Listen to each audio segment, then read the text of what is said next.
Get ready. It's time to surround yourself with some of the best attractions Central Florida has to offer. It's time for the Central Florida Sights and Sounds Podcast with your hosts, John and Anne Marie Carigliano. To all who come to this happy place, welcome.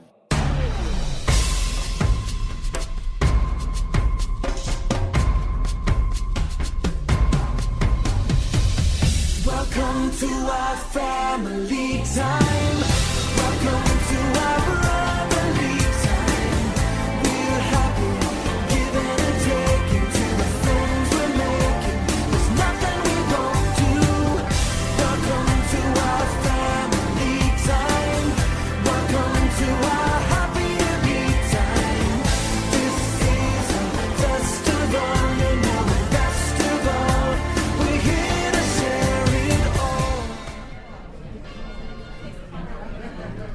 Welcome to Season 5, Episode 16 of the Central Florida Sights and Sounds Podcast, bringing you the sights and sounds of Central Florida's world-class attractions, and I'm your host, John Carigliano. Of course, here's my wonderful wife, Miss Anne Marie. Hi. Well, on this week's show, we're going to be continuing our Adventures in Charity series. This week, we're going to be doing Adventures in Charity 2015. I think this was the Adventures in Charity when I was working the merch or the silent auction. So I didn't see as much of the show because I was working the silent auction table. Why were you working the silent auction table? Jason made me. Aha, okay. So, sit back, relax. This is going to be a real long one. We're going to be probably going over 4 hours. No, actually, not probably. We will be going over 4 hours. So if you've really got a nice long commute or you really got a lot of time, this is going to be the show for you. So enjoy Adventures in Charity from 2015.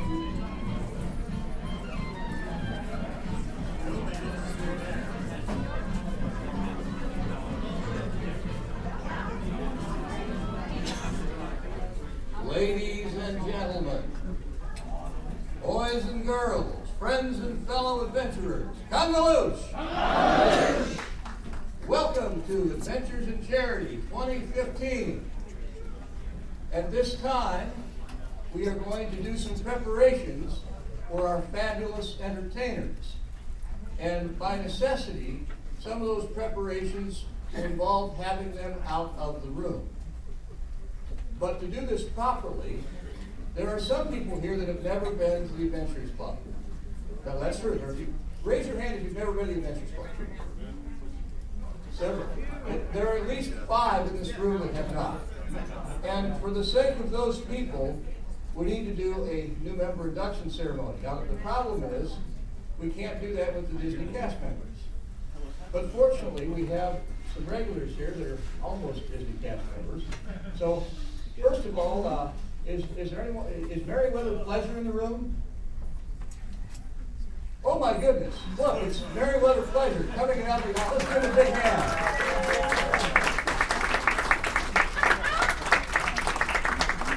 Meriwether, it's a great honor to have you here again, sir. Oh, thank you, sir. I would not miss the annual events. All right. Well, let's get started, and I suppose we ought to get started by doing that little wave thing. You remember how it works? Ah, yes. The Adventurers Club all-purpose reading. Now, take your right hand. It's too early in the evening to not know which one that is. Place it just,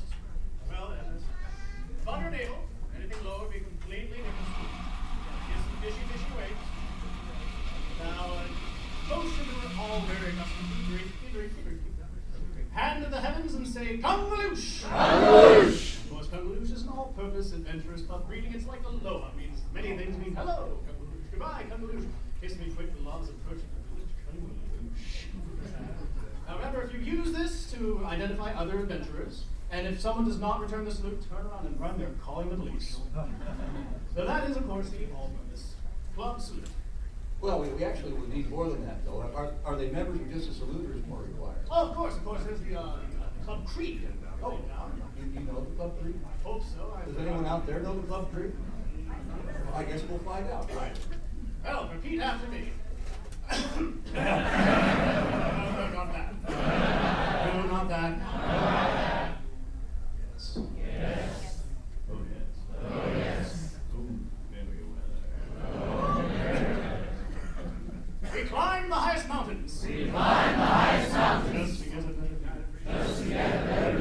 Plumb the deepest ocean. Because we're daring through and through. We cross the scorching deserts.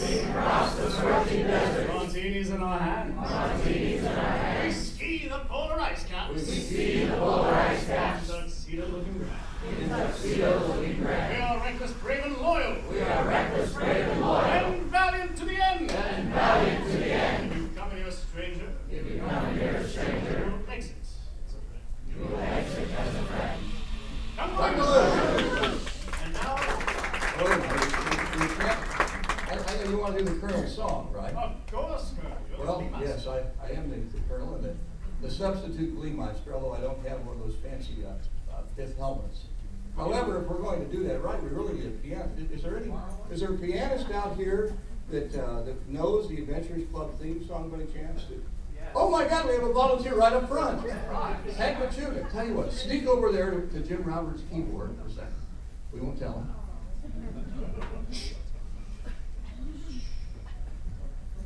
And maybe you can start us off, Mary Wayne. Oh, absolutely. Go ahead. All right. Ready, go, ready.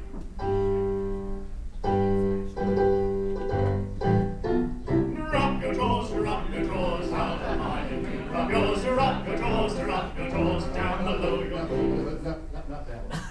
Oh, that's the afterbar. Exactly. Watch. All right, we'll try to. The all-purpose Adventures Club theme How song. would I forget? All right, we'll try Very, that. very similar. Go ahead, Hank, if you would. Marching along, we're adventurers, singing the song of adventurers. Up or down, north, south, east, or west, and adventurers' life is best. Everybody sing! Marching along, we're adventurers, singing the song of adventurers. Up or down, north, south, east, or west, and adventurers' life is best. Finished! And adventurers' life is best. I'm How about a big hand for Merryweather Pleasure? As you know, Hank, you're so good on that keyboard. Where are you from, Hank? Great state of New Jersey. He's from the great state of New Jersey. Have a big hand for Hank. Hank, you know, I always like to do something to start out the show before the real entertainers get here. Do you know you're nobody? That's right. That's For right. the real entertainers. Exactly. Well, give it to me. How about it?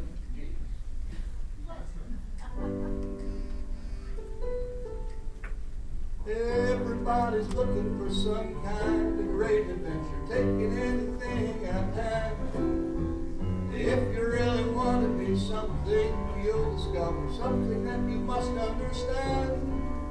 Just listen to this command. You're nobody till you met Familia. You're no one till you've seen Hathaway Brown. You may be king, you may possess the world and all its gold, but you'll still laugh at, oh, this friend, if I may be so bold. The world still is the same, you'll never change it, and I know we can't bring back our love.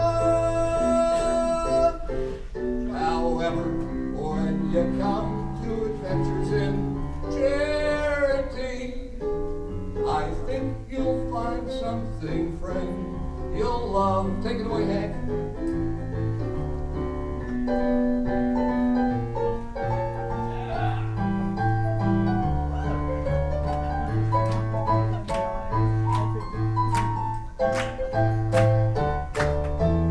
Nobody till you've seen Familia.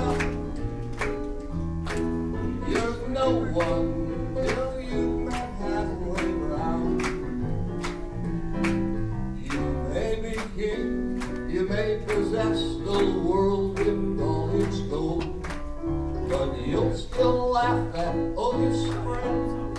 I may be so old, the world still is the same. You'll never change it. And maybe they'll not bring back our club. Maybe not. But friend, if you come to Adventures in Charity, I know you'll find something here. Yes, I know you'll find something here. You'll really find something here you'll love.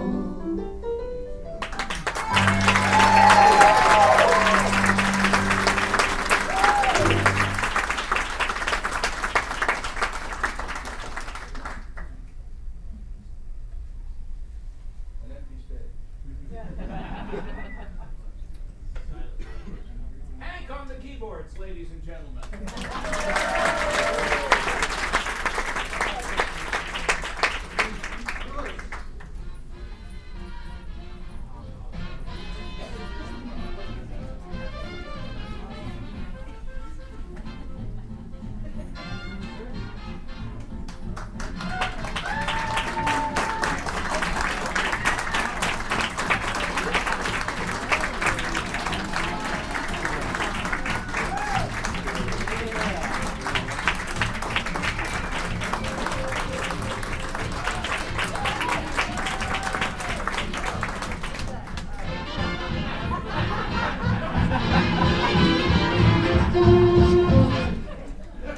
I am watching you, Dave the Soundman.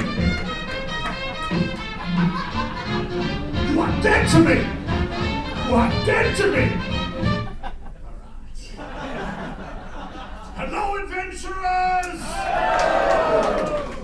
Just so you know, you may refer to me as the Professor or Otis. Nothing other than that. Do we understand each other here? All right. Party, party.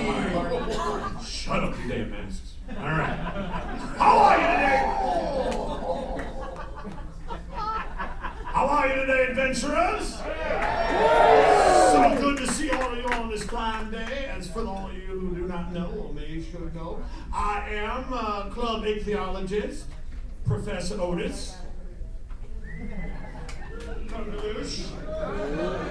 And I would like to address something that we have as a bit of a problem here for the past 20 or so years. Our beloved Colonel, you all know how much he loves his gin and tonic. Well, after over 20 years, Adam Merriweather Pleasure has totaled up his bar tab, and allow me to say the U.S. government has nothing on the Colonel. It has reached beyond the six-figure mark. So Pleasure has decreed that he must pay his bar tab. He is holding his legs as collateral. For tonight, not only are we here for charity, we are also here tonight to raise money to help get the Colonel's legs back to him, pay off his bar tab. So I call this the first annual radio telethon to help pay off the Colonel's bar tabs, or as I also like to refer to it as, let my Colonel walk again.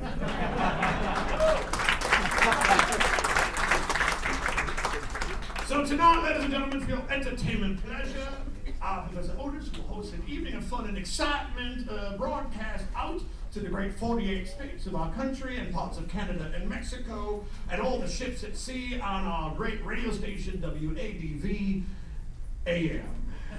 I'll be joined by some of your favorite permanent members of the club, and maybe some people who actually play better.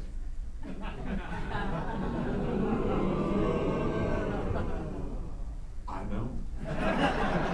So, ladies and gentlemen, tonight, in the format of this radio broadcast telethon, we will be having a little Q&A session as well for each of the permanent members that will be appearing here tonight. So, start thinking of your questions now.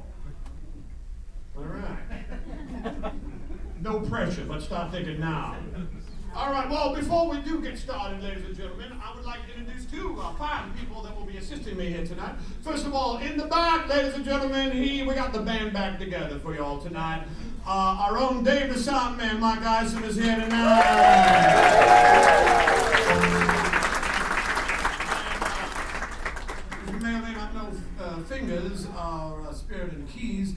always trying to find himself a body, and he found one tonight in the form of Mr. Jim Roberts right over here.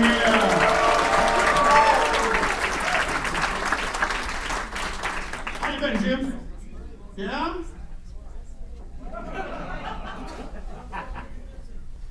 That's Jim, isn't it? Fireball. All right.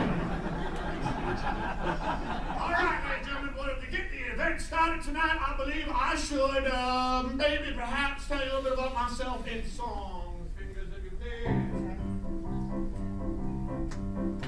I know all you want to know who I is because I just got here today. My hometown is a little town way down Dixie Way. Now everybody down there from miles around, they all know me by my name. But now I'm up here in your big city, I sure wish you ought to do the same. Cause I'm a ding-dong daddy from Dumas. You ought to see me do my stuff. I'm a clean-cut fella from Horner's Corner. Ought to see me strut. I'm a paper cut cutie, got a gal called Katie. She's a little heavy lady and I call her baby. I'm a ding-dong daddy from Dumas. Ought to see me do my stuff. Yes, a ding-dong daddy from Dumas. Ought to see me do my stuff. I'm a peach white couple from Pitchfork Prairie. Ought to see me strut. I'm a ding-dong daddy, got a waist-back mama. She's a Bear Creek baby and a woman skinny. I'm a ding-dong daddy from Dumas. Ought to see me do my stuff. Yes, a ding-dong daddy from Dumas. Ought to see me do my stuff. There's a dog there. Ought to see me strut. I'm a loving man and I just let marry. She's a big blonde baby from Peanut Prairie. I'm a ding-dong daddy from Dumas. Ought to see me do my stuff. Yes, a rinky-dink daddy from Dumas. Ought to see me do my stuff. I'm a corn popper and an apple knocker. Ought to see me strut. I'm a honey-drug man and a hard-hearted lady. She's a sheep-shaker Sheila and hallelujah. I'm a ding-dong daddy from Dumas. Ought to see me strut. Oh yeah.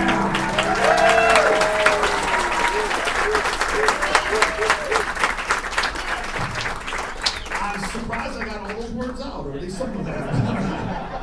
What is going on here with these little doggies? Oh, that's amazing. Okay, good.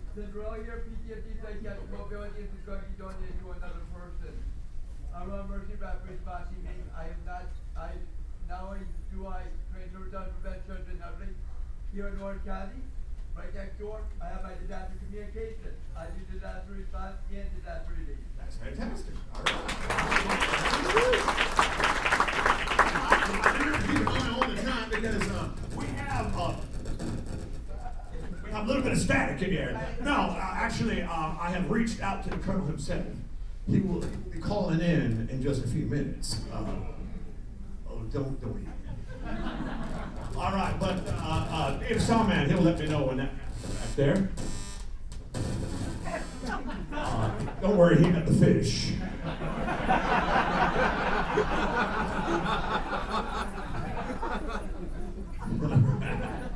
Well, adventurers, it's, oh my goodness, now up here, the front part here, now what are you all are like, what, the gold, what? You're the Colonel level. Oh. Colonel VIP level. And who are those people back there? The theater seats. They don't even get a designation. Was that Junior Adventure? So it's it's peons, Junior Adventure, Colonel Otis.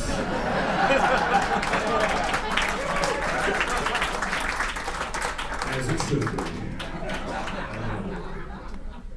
All right. Well, you know what, ladies and gentlemen? I thought that I could handle this on my own, and I was going to take care of the hosting duties on my own. But there is a little someone who had a problem with this. So it is my distinct displeasure to introduce to you. Coming through that door right now, I'm sure you can probably smell her. Ladies and gentlemen,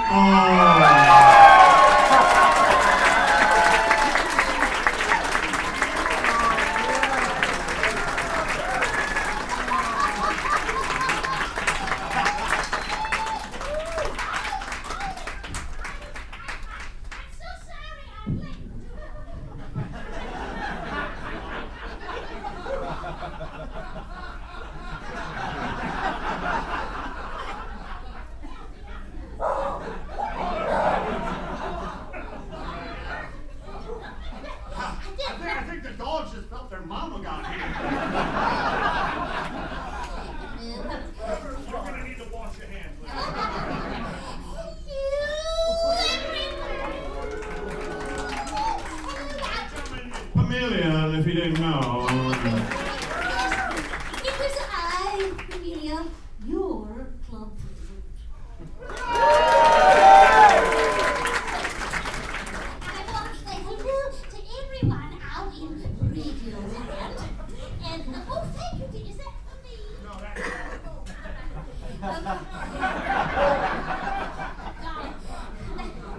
I had a few. We're going to talk about that, right? Long 6 years with that. I know you missed me, haven't you? Yes, and I keep trying. Otis and I haven't seen each other in a long time. I've been in the sanitarium. It was lovely, wasn't it, Otis? Yeah. It was lovely. It was more like a spa. I brought a couple of announcements out here. Oh, thank you. Yeah, is that Elvis? Yes, it was. Oh, that's right. I forgot this. That was very handsome. Oh, yeah, okay. Oh, I got it. I'm not going to say this. But I would like to say that for the auctions that will be happening here tonight, those will be concluding before Act 2 begins. So if you want to get a silent auction in, make sure you do it during Act 1. But you should have done it already because we don't want you leaving during the show! Otis, don't get so angry. Did you get your gold bond back? I got so much gold bond in here right now I'm making paste. Where do you want me to sing? I want you to sing a damn song! Oh, you get to sing my song? Yeah! Oh, hello, Fireball. How are you? Oh, I missed you. Look at how handsome you are. I'll put down my pocketbook. All right. Well, everyone out here in Radioland and to our lovely studio audience here at the Holiday Inn on 535. I know it is. It's lovely. I've always wanted to play the Holiday Inn on 535. It's been a big dream of mine. I had to You sing. have on your back, haven't you? He is absolutely teasing me. He says those types of things out of frustration because he's only dreamt of me these last 7 years that I was in the sanitarium. And he's always been, he always dreams of me in my bathing togs. Yeah, they're very, very sexy. I highly recommend them, girls. Yeah, you gotta wear the bathing togs that are full coverage. Because it's more tantalizing to conceal than to reveal. Thank God! Where you want the me number. Where the hell was I? That's right. That's why I brought these objects out here for me. For those of you who remember way back in the day, when we used to sing songs and things to raise money for the club and tonight for the Colonel, we all used to do songs. And tonight I decided that I would do a little tribute number to Otis because he hasn't seen me in so long. And this is a number that he used to do back in the club. And so I'm going to do my tribute to him. And as we all know, this is a lobster. So when I hold out lobster, you people are going to say, lobster. Okay, that's very good. I didn't hear anything from this side of the room. So I think they've seen this number before. Good treatment. Well, the dogs don't know it, so we'll do it for them. And then when Follow your mama. Yeah. They don't know me. Maybe I should turn around and bend over.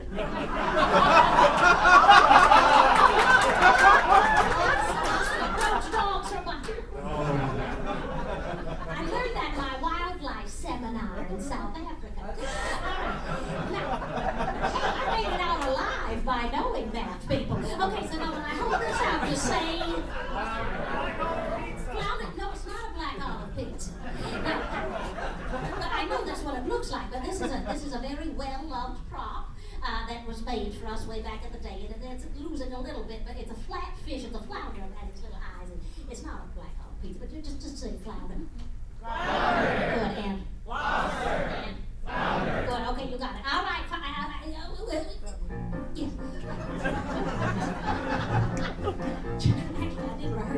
so Lord knows what's coming out. Did I just have a stroke? No, maybe glaucoma just said.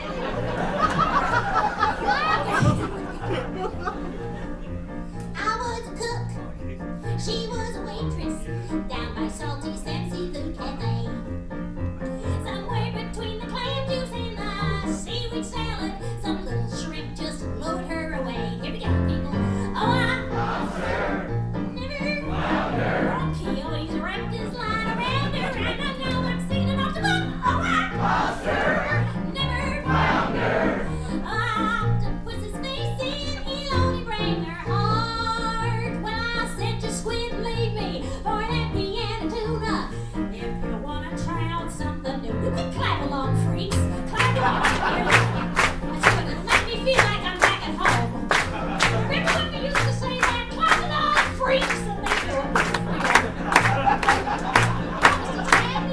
I just realized I'm not wearing a supportive girdle. I used to wear my 18-hour girdle. And I think I've shifted to mountaintop. All right.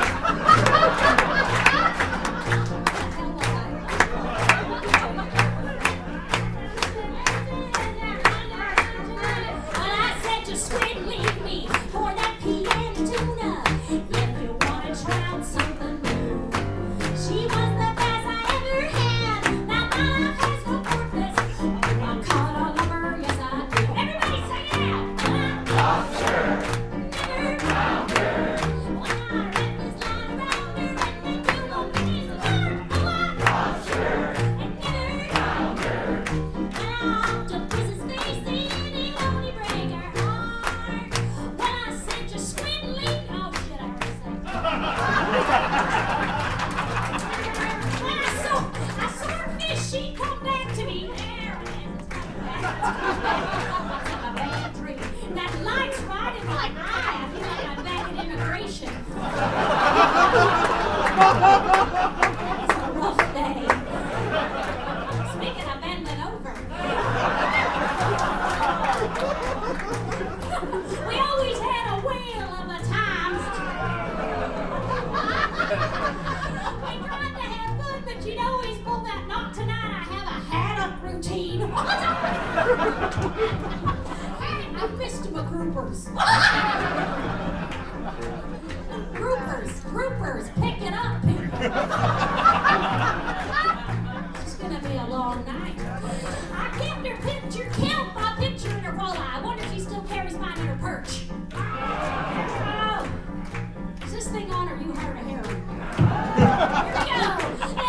Lobster, ouch, never flounder. When I wrapped this line around her and they took on me in the cart. Lobster, never flounder. An octopus's face in, he'll only break her heart. Practice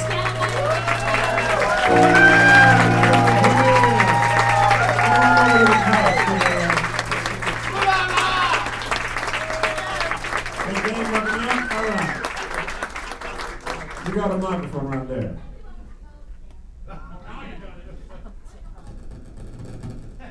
Pardon me. Can we not have it with the other things on? Okay, good. You want me to shake? No, there you go.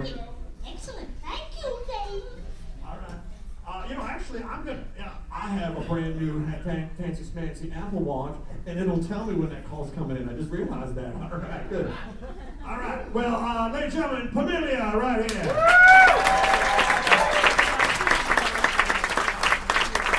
Pamelia, I haven't seen you in about 6 years.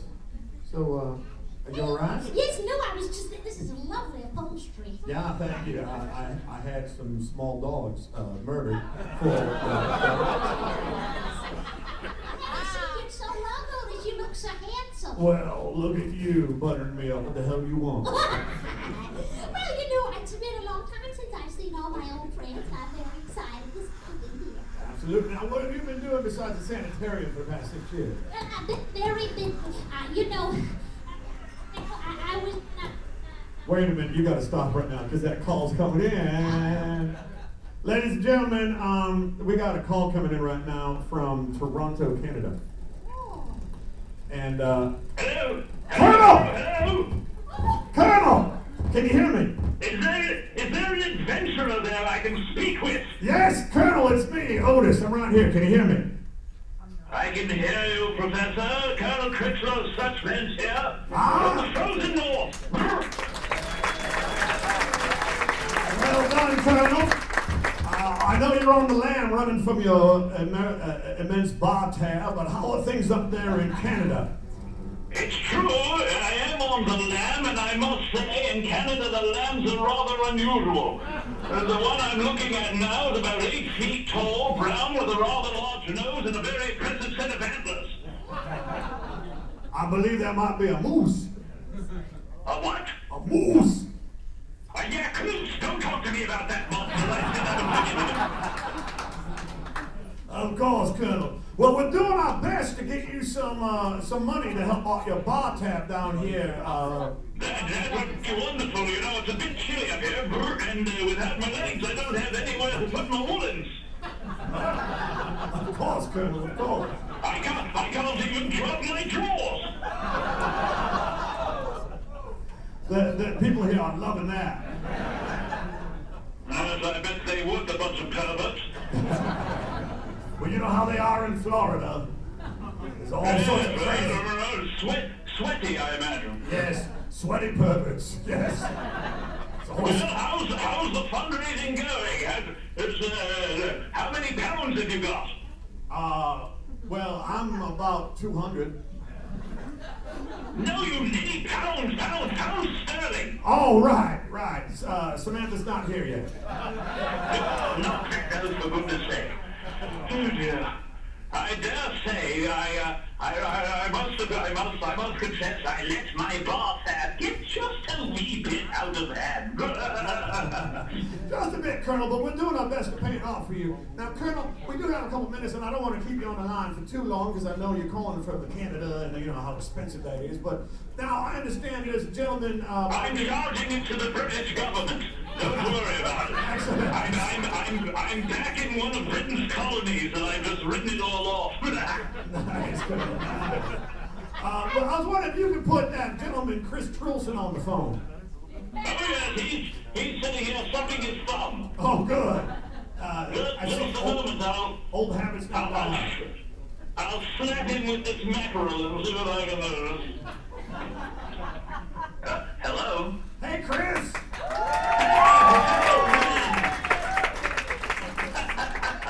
Ladies and gentlemen, direct from Toronto, Canada, it's Chris Trulson on the phone right now. Chris, it's so good to hear your voice. Thank you, sir. You too. Excellent. Please convey my greetings to everyone. Oh, that's excellent. We do miss you down here, my friend. We miss your face. How are things going up in Canada for you? Well, it's very nice. I have to say I like it. Yeah. Now, how's your career going up there? You got anything you want to talk to us about?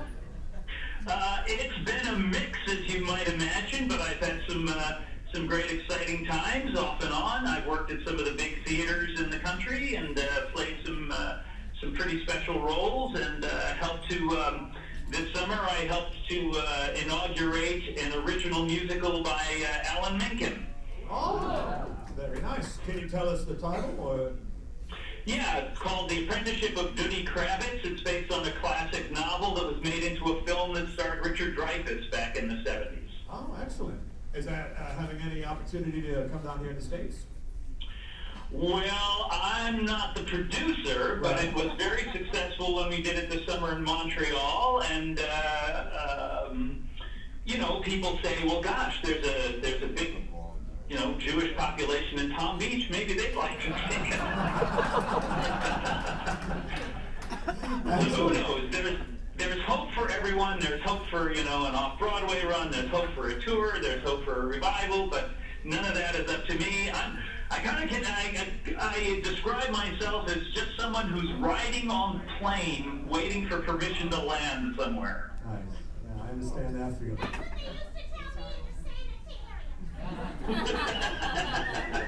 Cornelia's here too, in case you can probably get the smell from there. Hello!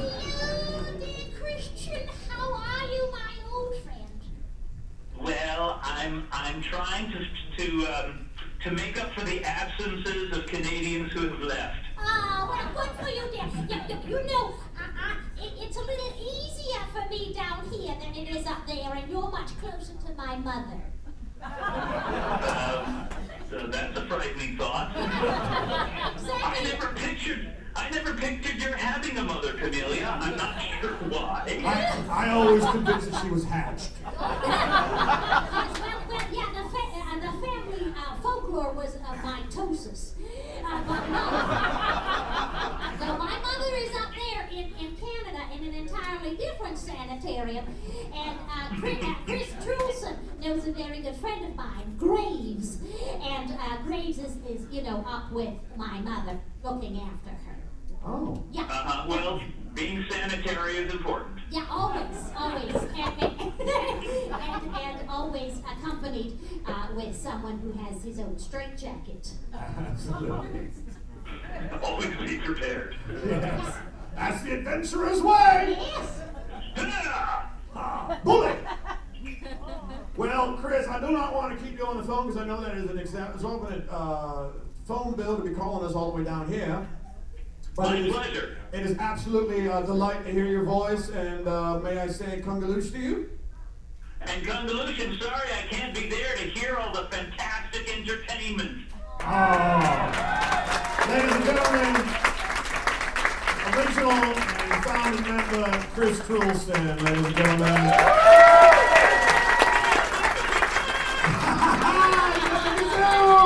Awesome. Love to hear your voice, man. Peace out. Congaloosh. Congaloosh. All right. See, I told you there was some surprises here. What are you doing? I'm not done interviewing you yet. Get your butt back over there. I like to close it. Yes, you do. All right. Now, Pamelia, does anybody have any questions here from the studio audience for Pamelia, or perhaps, someone who looks like Pamelia? Just raise your hands up, and we'll call upon you. Or you can just stare blankly at us like you are right now. Okay, right over here. Oh, it's Hal. He woke up finally. Good. All right. All right, Hal, what do you got to say? Oh, how kind of you, Hal. This past season, I did a couple of shows at the Orlando Shakespeare Theater, but I wasn't really myself. I was playing a couple of different roles, but other than that, I really haven't been doing that much. I've decided to pursue a different type of line of work. I'm going into automotive repair. Because everyone, I have a nice wheel, and you spin the wheel of automotive misfortune, and whenever it comes up, then that's the one that I'm learning how to do it. So far, I'm on tires and spark plugs. You're on tires and spark plugs. Yeah, because back in the day, Hives, my chauffeur, Yeah. I never drove myself. Your chauffeur's Hives? Hives, Oh, yeah. good. Yeah. And it's a long, long story, but that's why most of the family sat in the back and Hives sat in the front. Anyway, he thought I had talent for mechanical things, which I really don't. But I decided to try something new. Automotive repair, but thank you, Hal. Excellent. All right. We got time for maybe one more, maybe two. Anybody got something? Just don't be shy. We're all up here for the same reason. If not, we'll be moving on here. No one cares. All All right, moving on. right. No. We got a question right here in the front, and we got somebody over there. All right, we'll go here and we'll go there. Right here. Hank, go ahead. Yes. What event was it that sparked their realization that they needed you so badly at the asylum? Oh, I did the sanitarium. The sanitarium. Well, actually, it was more of a time of personal reflection. I decided that after the club had closed and I was doing some other things that were very stressful, I decided to go and study yoga, the arts of the Tai Chi, and those types of things. And the sanitarium is a lovely place in Switzerland. It's in the Alps, which is more like Canada, so it's more close to the way I was as a child. I don't do well well in the heat. Canadians don't do well in the heat in general. No. I love seeing the Canadians come down here in July and they explode. There's a 21 Canadian salute. Very nice. They're buoyant people too. Very buoyant and very brave. It doesn't matter if there's no snow on the ground, they're wearing shorts. And they say, I don't give a shit. I'm out there. Am I not allowed to say that? Sure. Children, ask your parents on the way home. All right. We have a couple, don't worry. All right. We got one more over there. Go ahead. Amelia, did you have a favorite skit, song, or show at the club? Ooh, wow. Oh my goodness. A compound question. There were so many.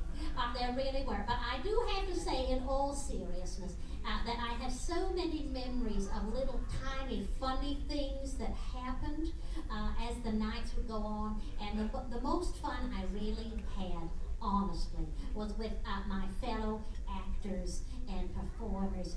When some funny little thing would happen during the night, and we would carry it through the night. And those were always my most fondest memories, or something that would go horribly wrong, Which was pretty much every night. And it was always lovely. But I loved the Christmas show. I always loved that. Really, I just had so much fun with doing all kinds of things, and everyone was wonderful. But the Christmas show was lovely. Yeah. It was lovely. The only thing I did, I love the Halloween show too. I never did the I'm Halloween sorry, show. I mispronounced. The Halloween show. Well, Pamelia, come and join me over here because it is now time. Here too. That's one too. I'm going to put this over here. So that way we can bring up the next person up here. There we go. All right. Ladies and gentlemen, this is Pamelia. I'm Otis, and we're going to continue on with the show here tonight. How you folks doing out there? You having a good time? Well, ladies and gentlemen, how you doing back there, Fireball? Okay, good. All right. He's still with us. Yes. All right. Ladies and gentlemen, coming on up here right now, about to regale us with a little bit of a number here. Let's put our hands together for Mr. Eric Pender.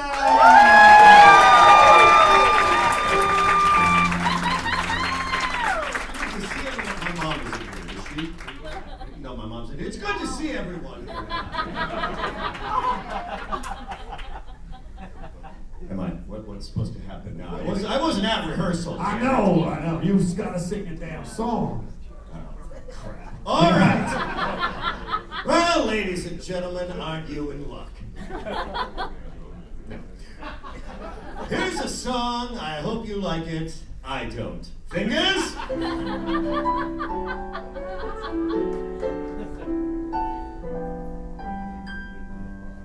I'll hold for the applause now.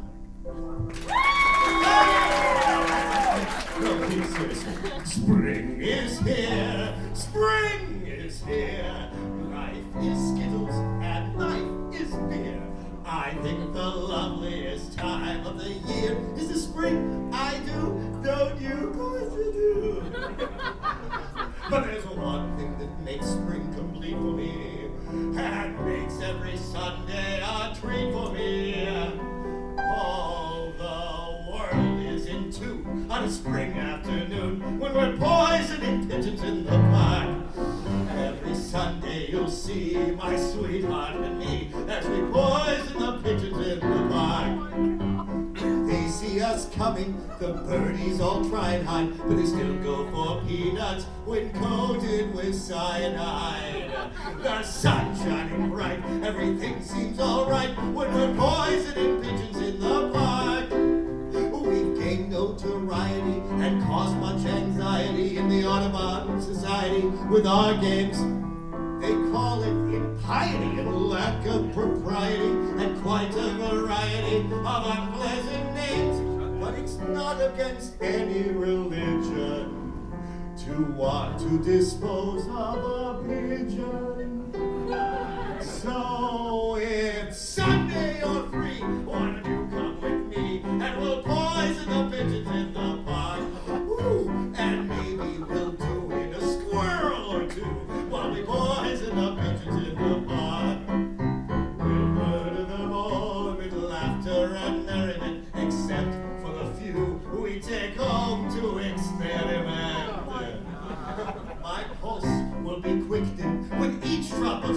when we feed to the pigeons.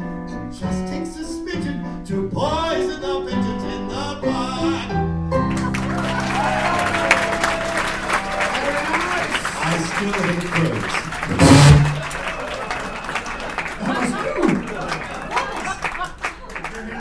We'll share this, all right? Well, just across from it. Yeah, give him your microphone so he can be heard. All right. All right, and ladies and gentlemen, this is Eric Pender. Hello! I am available for bar mitzvahs. All right. And brisses. Ooh, really? You get a cut rate for the bris. No! Good I didn't warm up first for that. I did. We're older now. Yes, we are. Woo!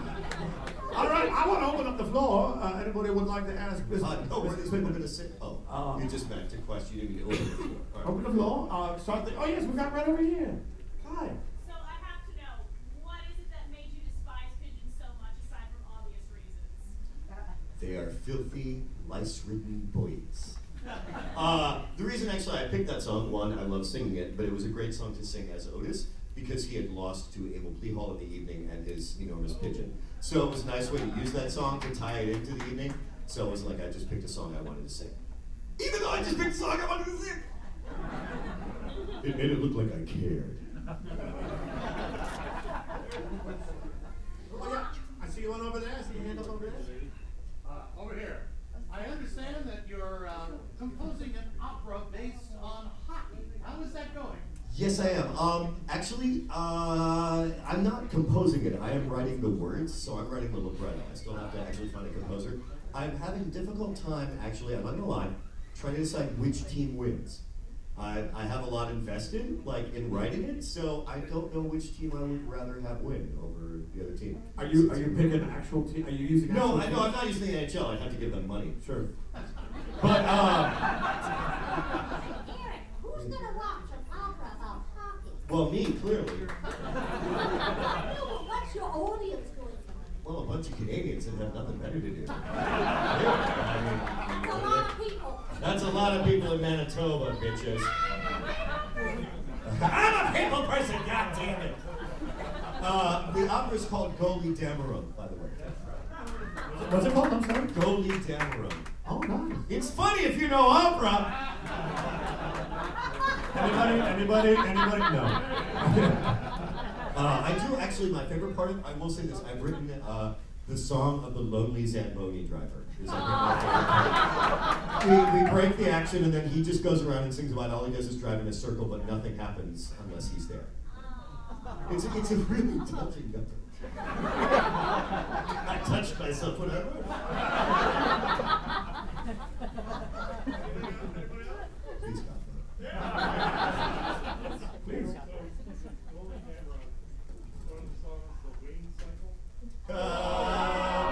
Well, actually, if you're on the left way, yeah, it's either that or Das Rink Gold. It's one of the two. I haven't figured out yet. Both of them are brilliant if you're dangerously overeducated. Well, I'm good for nothing else in this world. Thank you. I have no skills. I have a master's degree in theater. That just means I can wear really gay socks. That was a good view for me. I warmed up, Amelia.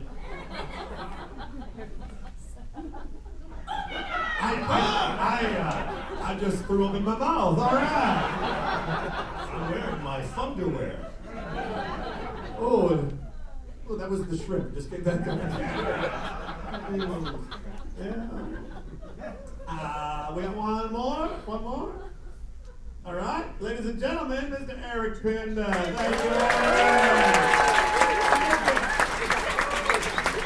Get out of here. All right. Well, you know what? We're going to go to the back of the house right now. I want to find out how the auctions are going out there. Anybody got any word on the auction? Anybody back there can run out and tell me. Go ahead. We need more bids. We need more bids. But like during intermission would be great. During intermission would be better, but Yeah, we do need more bids. Tell us a couple of the items out there that are tripping your trigger. Can we ask you a question though? Oh, well, the banners are amazing. The banners. Yes, the two banners are amazing. They are And then fantastic. the motto, the come to stranger, leave a little stranger. Yes, motto. and the club song. Purpose Dredger's Club theme song. Also, an amazing stock pot full of Italian food. Yeah. I'll throw that out there. A couple of escapology games. Okay. Tiki mug basket. Tiki mug Nice basket. variety, really. Yes, there's an adventurous clock out there that I saw. There which is, very very nice, nice. very nice. Also, there's a set of Graves letters along with a napkin and matchbook from Lannis Bar and Grill with some parrot beanie baby and 2 glasses that came out of my garage. So, if you want, we can sign them for you too. For a bid on that. If you don't have our signatures yet, which I know that last night every one of you got them already. So, all right. Well, let's just get. Don't forget about the auctions out there. That stuff's going on. And you know what, Billy? I never did ask you. What is your charity? Oh, my charity is a Better Life Pet Rescue. That's mine as well. I do love the dogs and the cats and the little furries because, you know, I never had any children. You know, I've never been married and I never had any children, so the pets... Stop looking at me. I'm just saying that, you know, I've never had it. You have no. No. So you've drowned your need in a child in an animal. Well, yeah, no, well, I do, yes. Okay. I am as well as performing for the Better Life Pet Rescue. It's a local charity, or a local rescue league rather, that is run by one of the fine actresses over at Disney Hollywood Studios, Miss Jody Chase. And they do fantastic work finding homes for dogs and cats and other furries out there. I believe myself and Allison and a couple other people are using that as their charity as well tonight. So please, you know, it's a local charity with a good cause. So Yeah, I was either going to do that or Judas for Jesus. You took my bit! You took my bits! You took my bits! No. Okay. Well, speaking of bits, I don't have to worry about keeping a job, so I thought I'd go for broke. I think you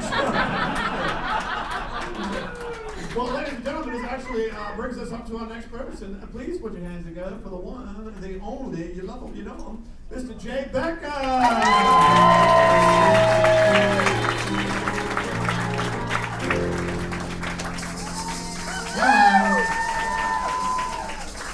And if you think I'm talking like that, I'm not going to. All right. If I can do this all day night. All right. So one of my favorite things about the club was the hoopla because I was always on the search for new songs.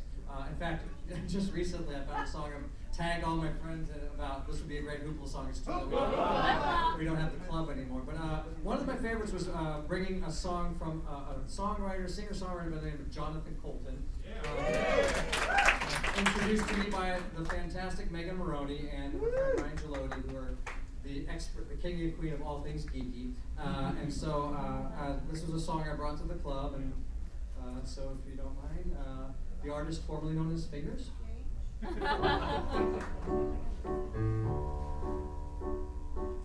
Last night I left a note on Laura's desk. I signed love, you signed anonymous friend. Turns out she's smarter than I thought she was. She knows I wrote it, now the whole class does, and I'm all alone during a couple skate.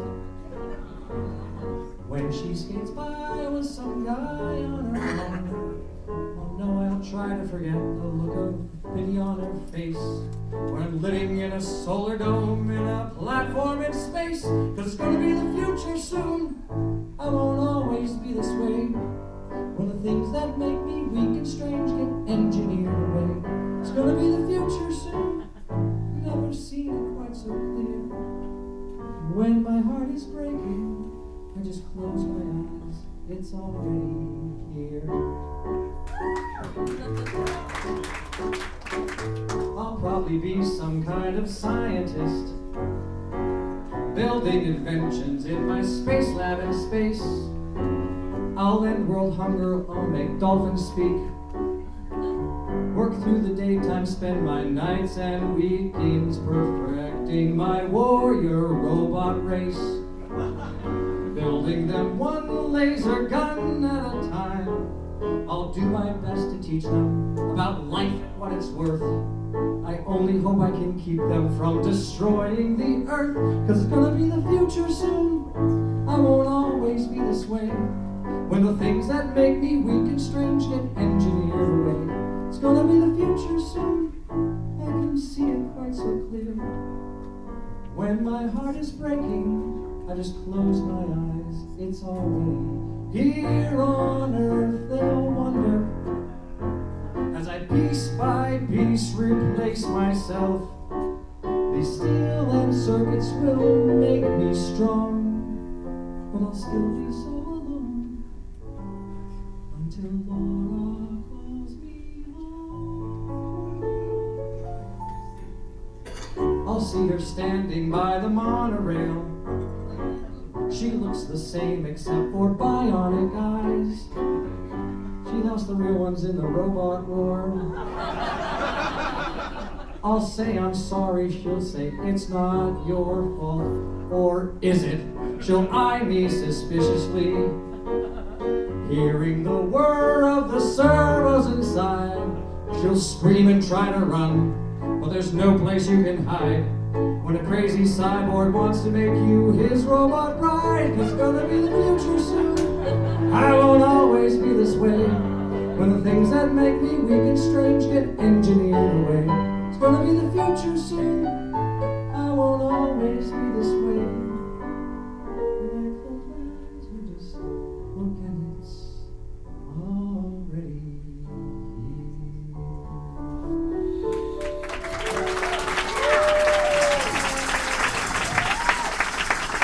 Either that was lower when I first sang it, or my voice has gotten a lot deeper in the last 6 years. Ladies and gentlemen, Jay Becker!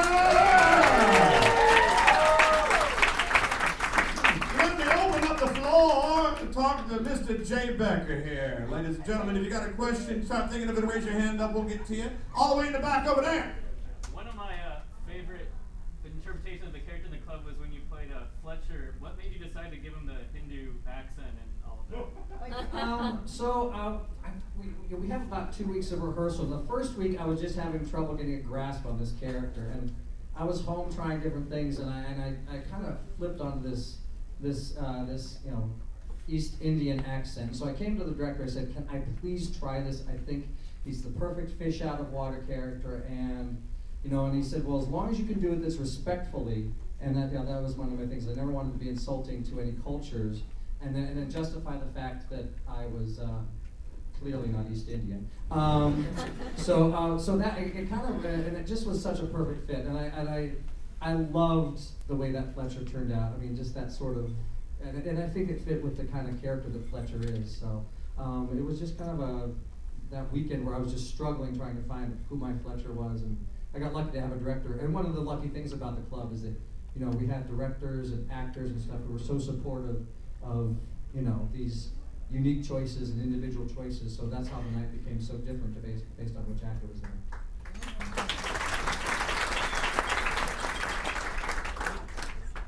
Somebody back. I see somebody waving at me. Yeah, how do you feel about being mistaken for Eric Pinder?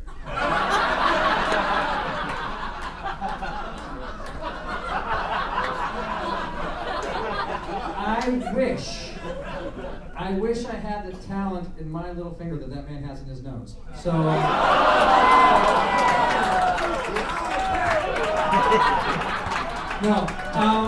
burn!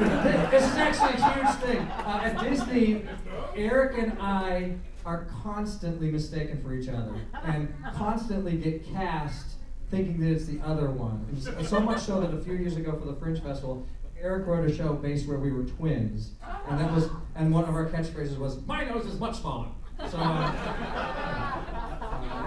a brilliant show. I loved it. yeah, Eric's a very talented writer as well as actor and comedian. So.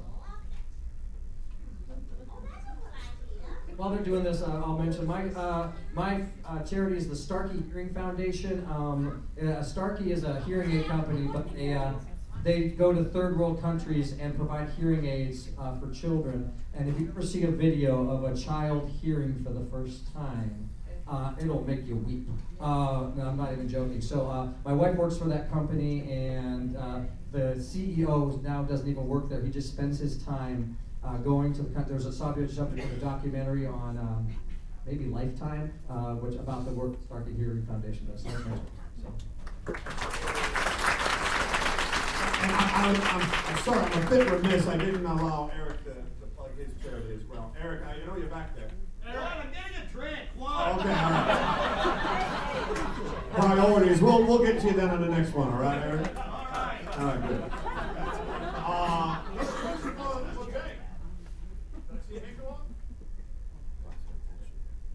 Jay, do you have anything you'd like to talk about that you got going on in town? Actually, I have spent the last 4 years raising children, and it's been the best thing that happened. My wife had 2 kids, and I was there a little bit. So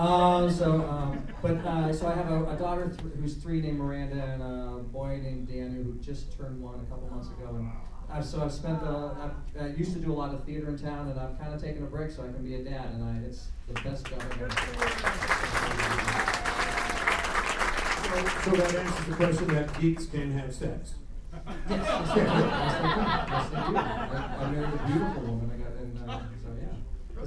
As we mentioned before the show, the geeks have inherited the earth. They have indeed. That's the number 1 films at the box office are because we love them. Yeah. So. Take that, Sheila. Cling on that nerd. If you don't know, Cling on that nerd was something that Sugar Snap, Angela Napoleon, said to all of us nerds in the green room one night. We were all geeking out on stuff, and she looked at us and went, "Cling on that nerd." That's been our battle. I saw a hand up. One more for Jay. It's over there. Hey, what's that? Go ahead. That way. Go ahead. I can't see. Do you have a favorite character from your career? At the club, or just in general? In general. Oh, just in general. All my emails have Snoopy in them, and that was my nickname at the club because I played Snoopy in Your Good Man, Charlie Brown. One of my favorites. The Elephant Man, playing the lead role in The Elephant Man, was amazing. And there was a play out there called Under Milkwood, which was one of the most beautiful pieces I've ever been lucky enough to be involved in. So those are the theater, and at the club. Man, it's hard, but I guess I have to fault the Fletcher because I felt it was something that I kind of created and made my own. Whereas Amel all sort of fell in, I think we all had sort of an Amel that was in this certain box. But Fletcher we could all sort of create our own. I think, so that was I'd have to say the club. Fletcher was my favorite. Ladies and gentlemen. Thank you all. So good to see you.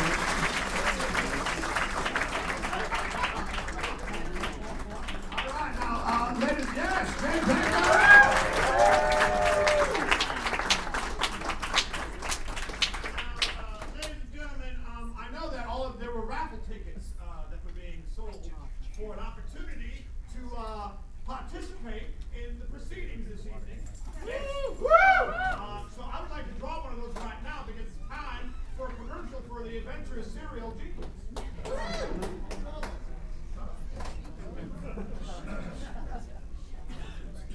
All right. How, ladies and gentlemen?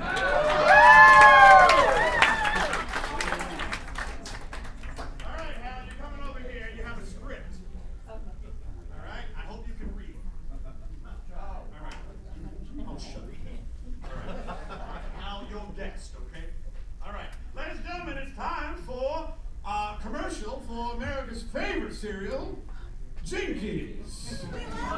Yeah. Hello, fellas and girls. It's your old pal Otis here to talk to you about everyone's favorite breakfast cereal, Jinkies. Yay! Everybody loves Otis. Otis is the best. You're right, kid. What a smart young man or woman you are.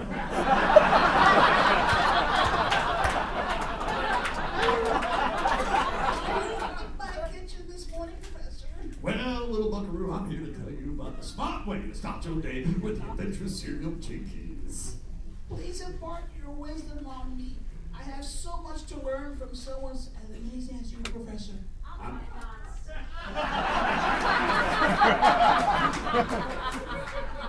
I'm sure you do. Well, the eye-opening 600 grams of sugar in each serving of Jinkies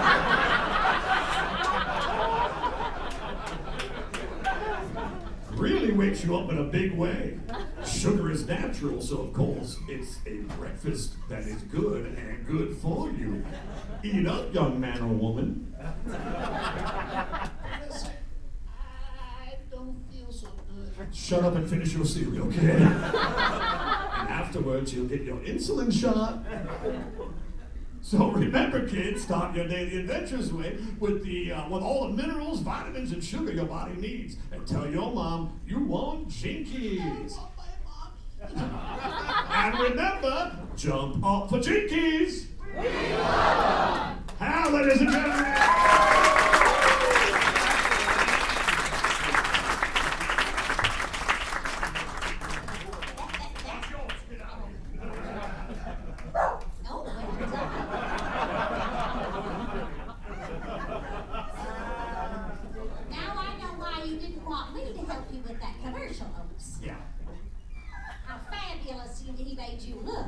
You cracked my Da Vinci Code, thank you. All right, ladies and gentlemen, let's keep the proceedings going. Please put your hands together for the one, the only Miss Megan Maroney!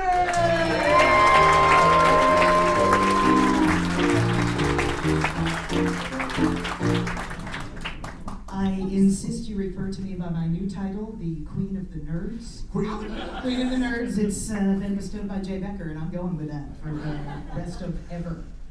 So always keep your head lower than mine. Never look you directly in the eyes. Perfect. And if you could bring me little Loot Crate gifts, nerd tributes, I will take that at any given time. It's all right, non-nerd. I want this so badly to be true. I want to rule all the nerds. You do that. Yes. At least until Graham Murphy's daughter grows up. Then I'm giving my crown to her. No. Graham has already told me that he has figured out a way to stunt her growth. She's never growing up. Because he doesn't want guys like Graham Murphy going after his daughter. Fair enough. Now, Miss Perkins, as Otis may not know, when you would go on sabbatical, you often hired a wide variety of clones to take your place at the club. I did. We would come in, there was an entire army of non-Pamelia Pamelias, and you never would have known we were not actually Pamelia. And each one was more gorgeous than the next. It's amazing. We were all stunningly beautiful. Yeah, absolutely gorgeous. And it was also amazing that, vocal changes never mattered. Sometimes people could be from Adak, Alaska, and you would never, ever know that they were coming in. Never, ever bothered you at all. You just never knew. I was drunk most of the time. So were we. But of course, all the way from Adak, lovely Pamelia clone number 1, 2, 3, 4.5, whatever. She enjoyed giving people life lessons, including the best way to become famous and quickly. So if you would be so kind, Fireball, let's get it started.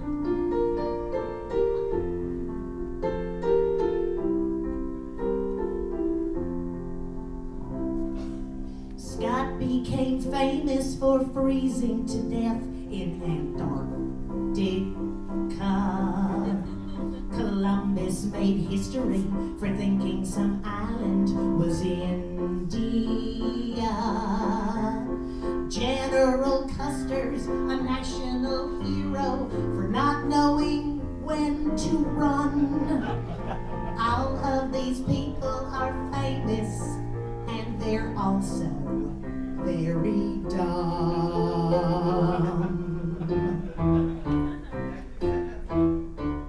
History is made by stupid people. Clever people wouldn't even try. If you want your name in the history books, then do something dumb before you die. Nobility is famous for no reason. Marie Antoinette enjoyed her cake. It caused a revolution when she would not share, and her husband lost her head for that mistake. History is made by stupid people. Clever people wouldn't even try.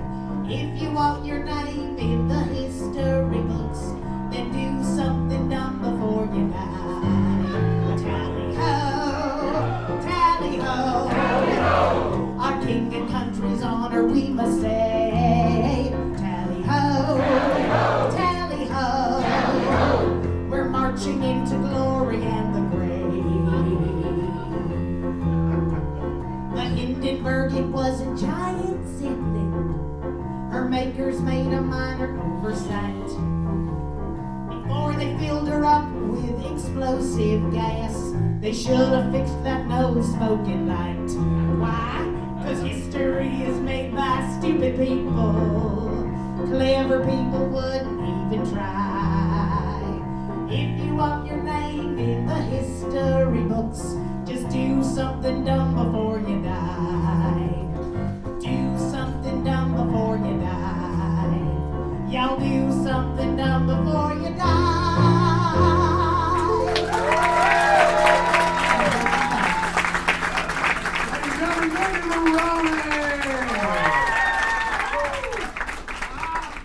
First things first, tell us a little bit about the charity you're performing for. Much like the other two on this panel, I also am here for Better Life Pet Rescue. My cat, who is all that lives in the apartment besides me. Anyway, because I'm the queen of the nerds. So I live alone in a one-bedroom apartment with a cat because I am also a stereotype. Anyway, when I found that cat in the parking lot of Universal around Halloween Horror Nights time, quite a few years ago, because nerd, Jody helped me so much try and get her placed, which ultimately meant she stayed with me.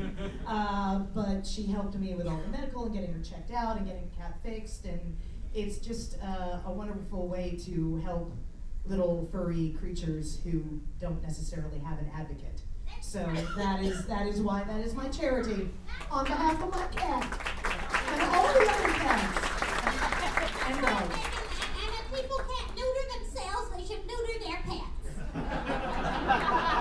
Kind of a 2-for-1 deal, you know. I've been hoping for you to be neutered for years.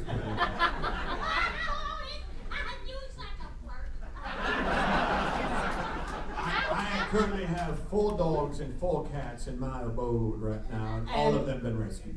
All of them are rescues, and did any of them come through Better Life for you? I know I'm responsible for one of the cats. Yeah, you are responsible for one of those cats. That cat has been living in our bedroom, and he won't come out. Well, there you go. It's my bedroom's a very silent bed. Clearly. Shut up.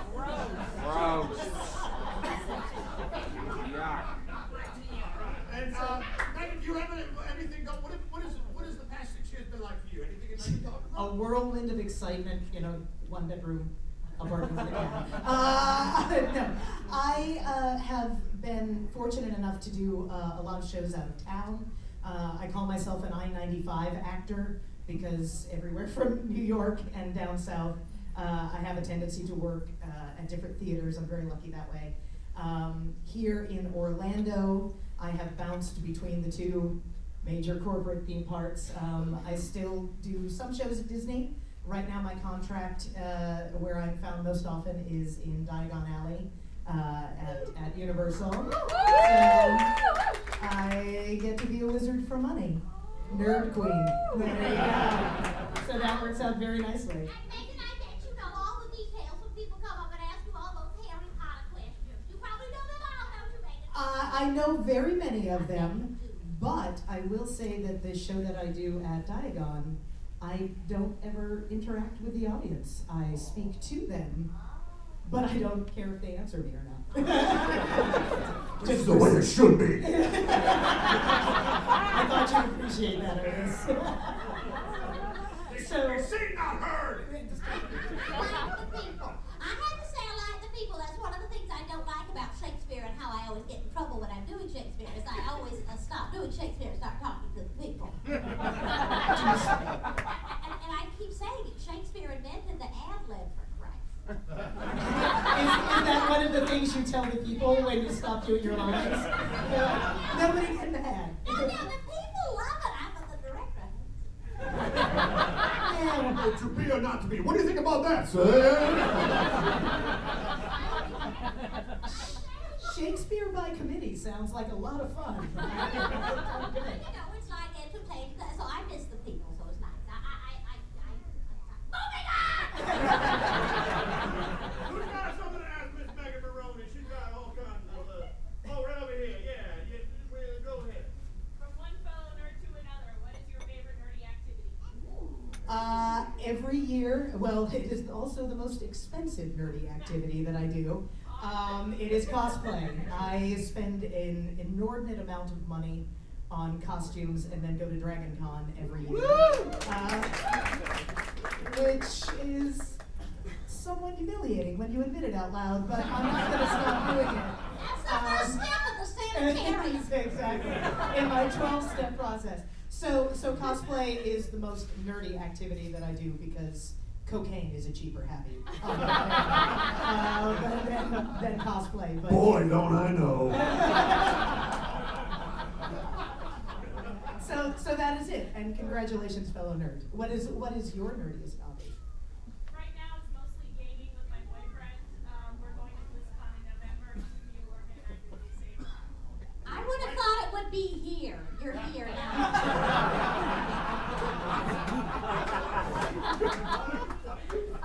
Saberon! You're a Saberon? Yes. What the hell is that?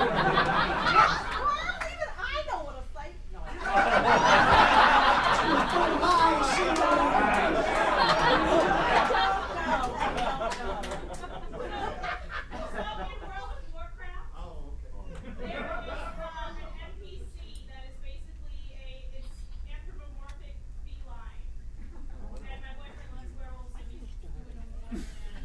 Oh my God, there's something nerdier than this.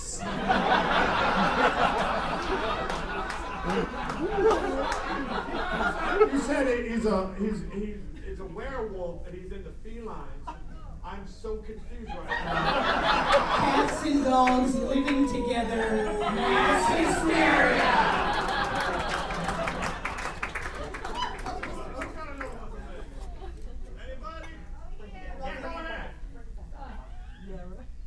Oh, my queen. Yes. Who's your favorite doctor?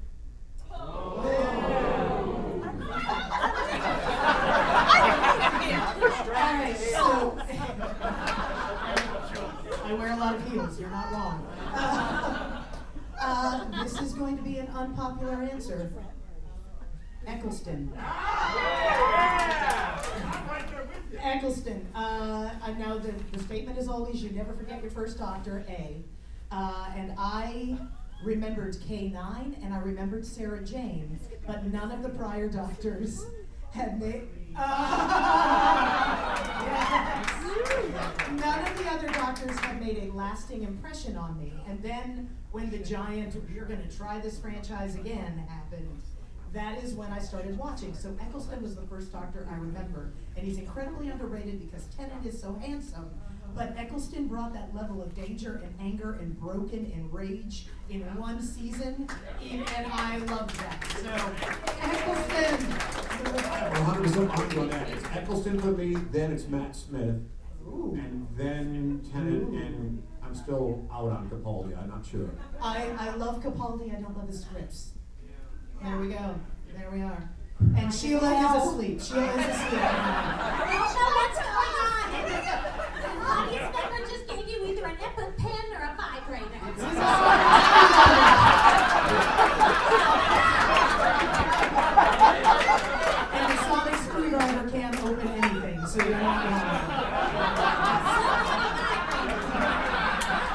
Man, if I only had that when I was in high school. Oh, wait.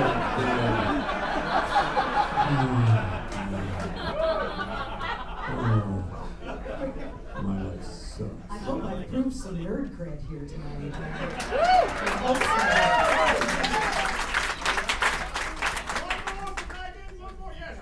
What costumes did you do for Dragon Con? Oh my gosh!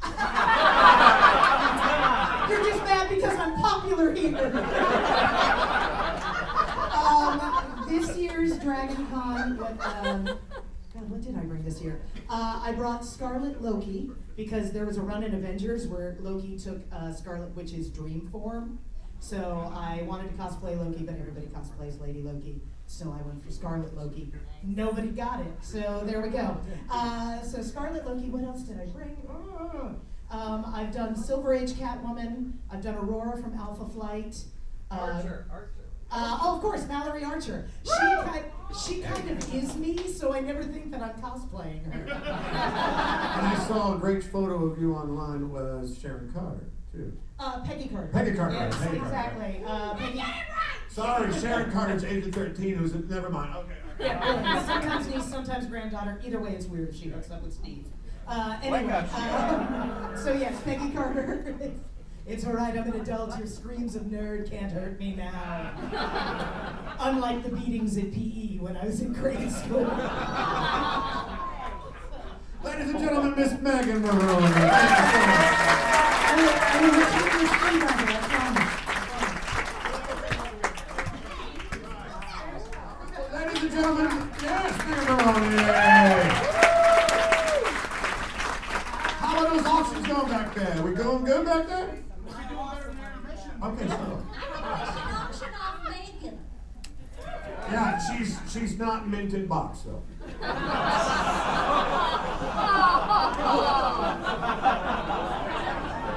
gotta let that one sit for a second.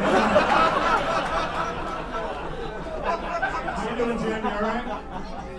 Good, okay, as well. Okay. Let's keep this cavalcade of stars going, ladies and gentlemen. Yes, ladies and gentlemen, please bring up to the stage one of my dear friends, one of my favorite people in the world, Mr. Glenn Govan.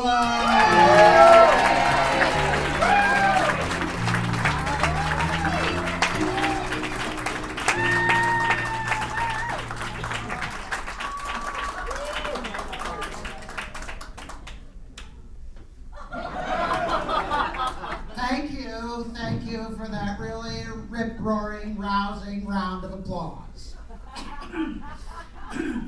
I can't tell you how thrilled I am to be performing here tonight at the big hoopla.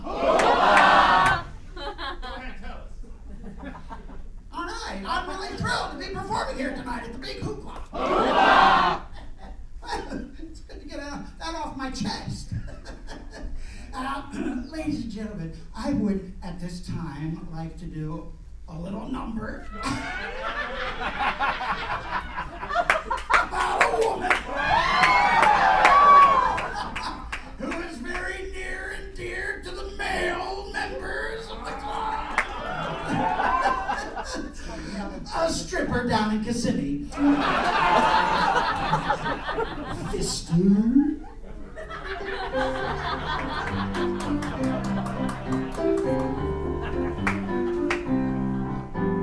Lydia, oh Lydia, say have you met Lydia? Lydia the tattooed lady. She has eyes that men adore so, and a torso even more so. Lydia, oh Lydia, that encyclopedia. Lydia, the queen of tattoo. On her back is the Battle of Waterloo. Beside it, the wreck of the Hesperus too.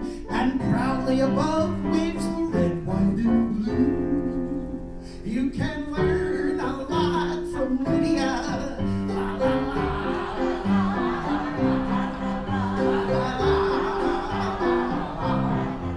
When her robes are unfurled, she will show you the world. If you step up and tell her where, for a dive you can see Kankakee or Perry or Washington crossing the Delaware. La la la la la la la la la.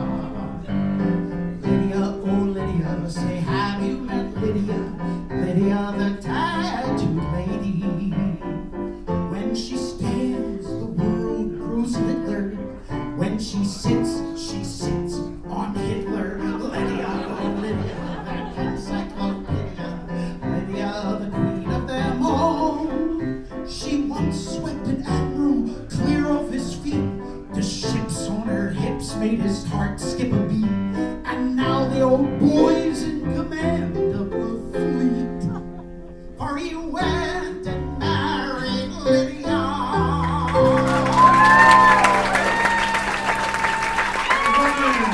Take over Sketcher Hodges. Awesome. Sketcher. Yeah, have a seat right there. Glenn. What charity are you performing for? I'm performing tonight for the Haven of Hope Ministries of Central Florida.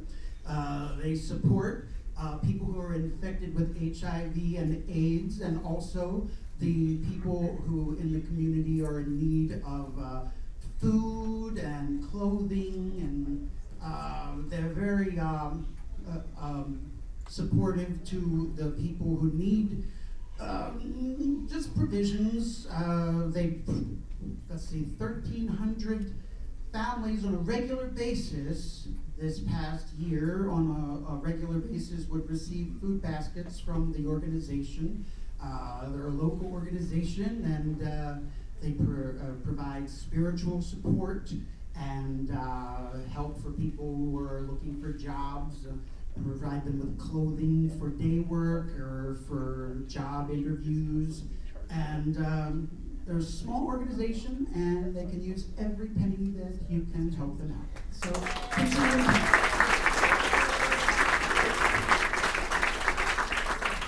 I know that you've been busy too over the past 6 years. Tell us a little bit about what you've been doing. I know you've been split between theme parks and doing outside productions as well.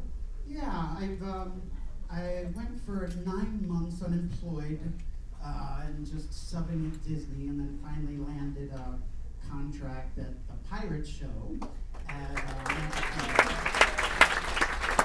So I support Captain Jack Sparrow on a daily basis, but I've also been performing in town here at various theaters, and also in St. Pete and Tampa. That's pretty much my area of radius of travel if I'm going to stick with a contract at Disney. So I have a show coming up in town. Come and see it. Mad Cow Theater, The Secret Garden, playing in November and December. And then also this spring coming up, I'm going to be doing the Fantastics at Winter Park Playhouse. If you're in town, come and support them. What? I'm the boy's father. Oh, isn't it awesome to be now getting the parts of the father? I've been experiencing a little bit of that myself. And it's like, oh crap, I'm no longer young dad anymore either. It was a revelation going out on the auditioning tour department as our jobs were all let go back so sorrowfully. How many years has it been now? 9? 7? 7?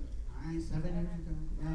Yeah, so it was a whole new revelation that what roles you were being asked to read for and which roles you were being told you weren't even being considered for. I remember one theater I went to audition for, I had done like roles in every show that they were doing that season. So I was like, oh yeah, well, this is a good place to, I'm gonna go there. And the guy after my audition said, oh, you had a really nice voice. It's too bad we don't have anything that you're right for. I was like, I've done every show you guys.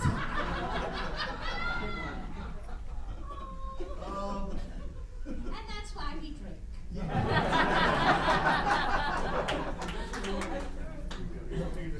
I got it. All right, let's open the floor. Somebody ask a question for Mr. Glenn Gola. Who's got a question for Glenn? I can't see crap here. Where? Right over here. What was it like coming to the Adventures Club as a performing venue compared to like other Disney venues? Oh, it was quite exciting. I had previously done the street theater at Epcot, which Yeah, I know. many of us are veterans of. Yeah, I know Just all a few of about us that. that were at the club. Yeah, kitty, no stepping behind. Rubbish. And I was at the street theater at a point where I was going into a transitional period with management. That's the thing at Disney. It all depends on who your manager is or who's over you or whatever, whether you're happy be somewhere sometimes, because you can sometimes have the best managers in the world, and they make your life a pleasure, and it's fun to be there, and then 6 months later, everything changes, and it's like, oh, now my life is turmoil. And I was in a tumultuous period when I was moved to Pleasure Island. I had a good friend who was in casting at that time, Russ Jordan, bless his soul. Those of you that don't know, Russ Jordan passed away a few years ago. Yeah, he was a great guy. Pancreatic cancer, wasn't it? I think that was a liver thing. Oh, it was a liver thing, you're right. Yeah. Great, Russ was a great guy. He was great. He hired everyone on this stage, right? Yeah. He had a great disposition. He was a great fan of actors, and he was an actor himself. So he came. I think he started at Hoopty-Doo, actually, and then moved up through the ranks to be the casting guy for a while out there before he moved on. I think he went over to overseas, right? Yeah, he was a Tokyo for a few years. Yeah, and he saved me, thank God, because he knew that things were bad for me at that point, and he moved me over to Pleasure Island, and I was so grateful.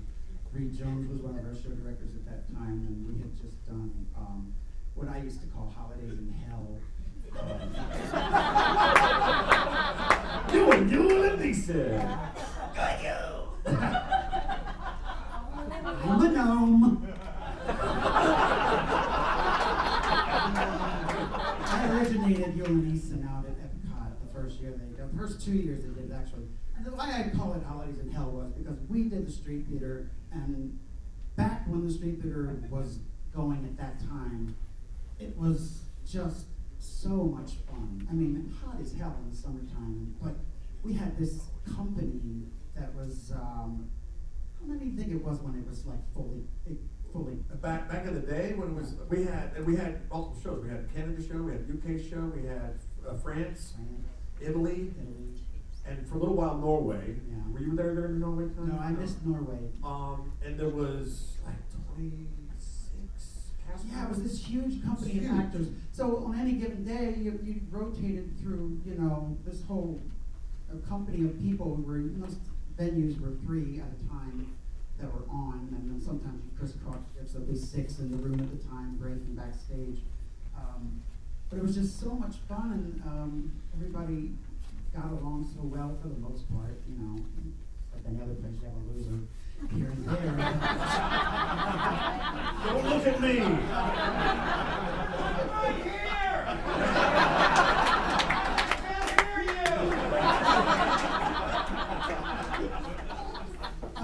We thought he left. But we on any given week of performance, you do a day in the UK, you do a day in Canada, or usually you'd split France and Canada. You would do the afternoon, morning in France, and then go over to Canada to do the wonderful musical Canadian show that they did with the Canadian Brats. I don't know if any of you got to see it, but it was... Was that? The Maple Leaf Brass. No, they were called the World Class Brass, actually. Before that, they were the Maple Leaf Brass. They only performed now. Okay. They became World Class. They were World Class. Well, they were a great bunch of guys. There were like 5 guys who played the mountains in the show. And you had the heroine, and you had the villain, and you had the mountie, and it was just this cute little musical show. What a woman! Yeah, that's it. Faith She Fenton. was Faith Fenton. I You were played Sophie. Smith. I was Sam Steele for a while. And then I was Sophie for a little while after you left. But yeah, that was a great show. Yeah. Great show. That was my first show. Yeah. So anyway, not to deviate from the subject, but that was it's a pantheon time at Epcot because there was entertainment wherever you just couldn't walk without tripping over entertainment at that point. So aside from leaving, it was sad to leave that to come to the club because it was such a wonderful time to perform there. But I was quite unhappy under the management there, and Russ knew it, and he moved me over to PI, and I was thrilled and very nervous because I knew that the company I was coming into were also heralded as being the professionals of the Disney theme park, but it was exciting, and I loved performing there, and I was very excited to get there, and I had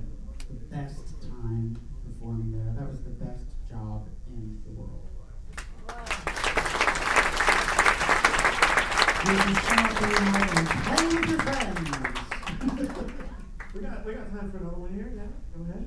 So, for those of us who live in Tampa Bay, what have we missed in our backyard? Well, I used to perform at Guerrilla Theater a couple of times. I did The Woman in Black there. A wonderful two-man show. I got to play like this whole bunch of like 10 different roles in the show. So like different characters. So that was a bunch of fun. Did Shipwrecked there. Same thing. Did a whole bunch of characters in that show. But I performed at Freak Ball Theater. I did Man of La Mancha as Sancho. I did The Mikado as Coco. That was just so much fun. That was a blast. And I just finished Harvey out there last spring. I did Laughter on the 25th Floor at American Stage. And I did here in town as well. That was a blast. I got to play the Mel Brooks part. Another quick one I saw another hand go up. Right here, yes. Yeah, I'm just curious. On a given day, did you know what role you would be doing, or what, how did that play out? It was usually scheduled at least a week or two ahead of time where you saw your schedule for the weekend. They used to rotate it. Whoever was who was in charge of that? Usually the leads or It was usually, at TI was usually the stage. You know, the manager would just post stuff. He'd try to rotate everybody equally through the parts that you play. So, you know, you'd have like 2 Fletchers and have Grays in the week or something like that. So, ladies and gentlemen, Mr. Glenn Gulliver.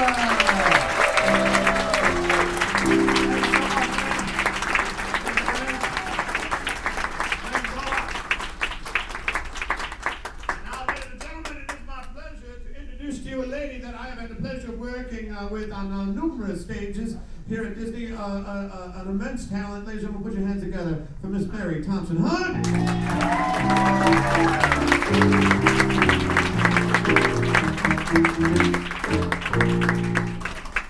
Hi, introduction. Hi, everybody.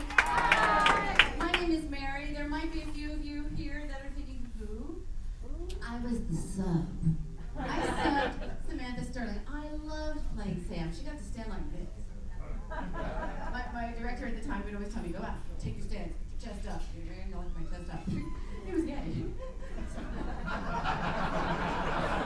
He still is. But I just liked the way she had to stand, and she just took command, and his whole thing was you go in and you take command. And I remember the first day I went in, and I stood there and I went, hello, I'm Samantha Stevens.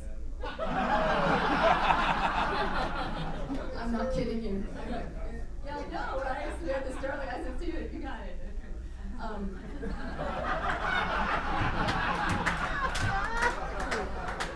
And also, on the very first night, we had never, in my rehearsal process, gone over the yakus in the room. So at one point it was awkward. There were only like 4 people in the parlor, and I'd already spent time with all of them. So I was just standing there for a moment in my stance, and the yaku starts talking like, Babylonia! and I started talking. Yo, Stoneface! Wait, he's got more to say. Let's hang on. get together tonight and do something off the wall. He wasn't yes-anding me. I was so furious, and he kept talking over me, and I'm like, I went back to the room. That's what he kept doing, and I was furious. As an improviser, you learn to yes-and. You don't over-talk people. So I go back to the green room. I went, who was on the yakus? And they looked at me and went, who was up there doing the yakus? And it was nobody. It's on a track. Did I ever tell you that? Yeah, actually, I remember that. I was in the room when you asked that. You're so creative.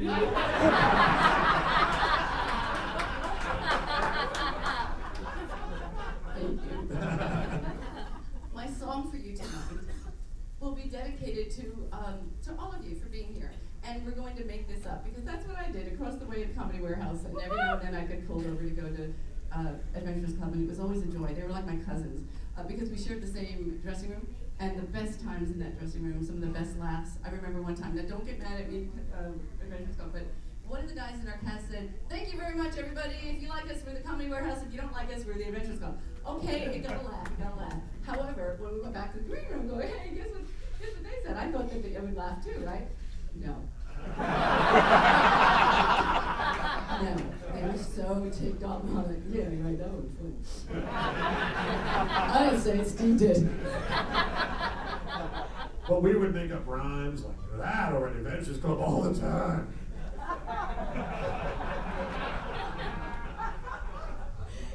It was meant to be funny. Okay, so, and it's done. We love them.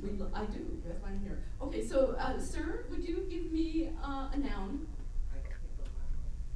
A person, place, or thing? Skyscraper. All right, and then who else yelled something out? Put skyscraper in a little phrase. Skyscraper cat. You just want cat name, don't you? All right. My cat named Skyscraper. That will be the song.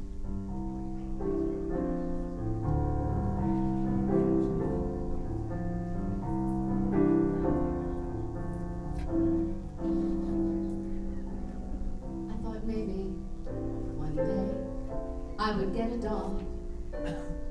I thought maybe one day, maybe a groundhog. But one day it changed when a cat appeared at my door. A cat so cute, like one I had never seen before. I didn't realize that cats, they like to climb. Watching her climb around the apartment, oh, it was sublime. She tended to stay on top of things. That little paper, that's why I named my cat Skyscraper. I never needed a litter box. She'd poop from on top of the wall. I have to run away when I start seeing it fall. Why didn't she just use the litter box like they usually do? I don't know, but my apartment was raining poo-poo.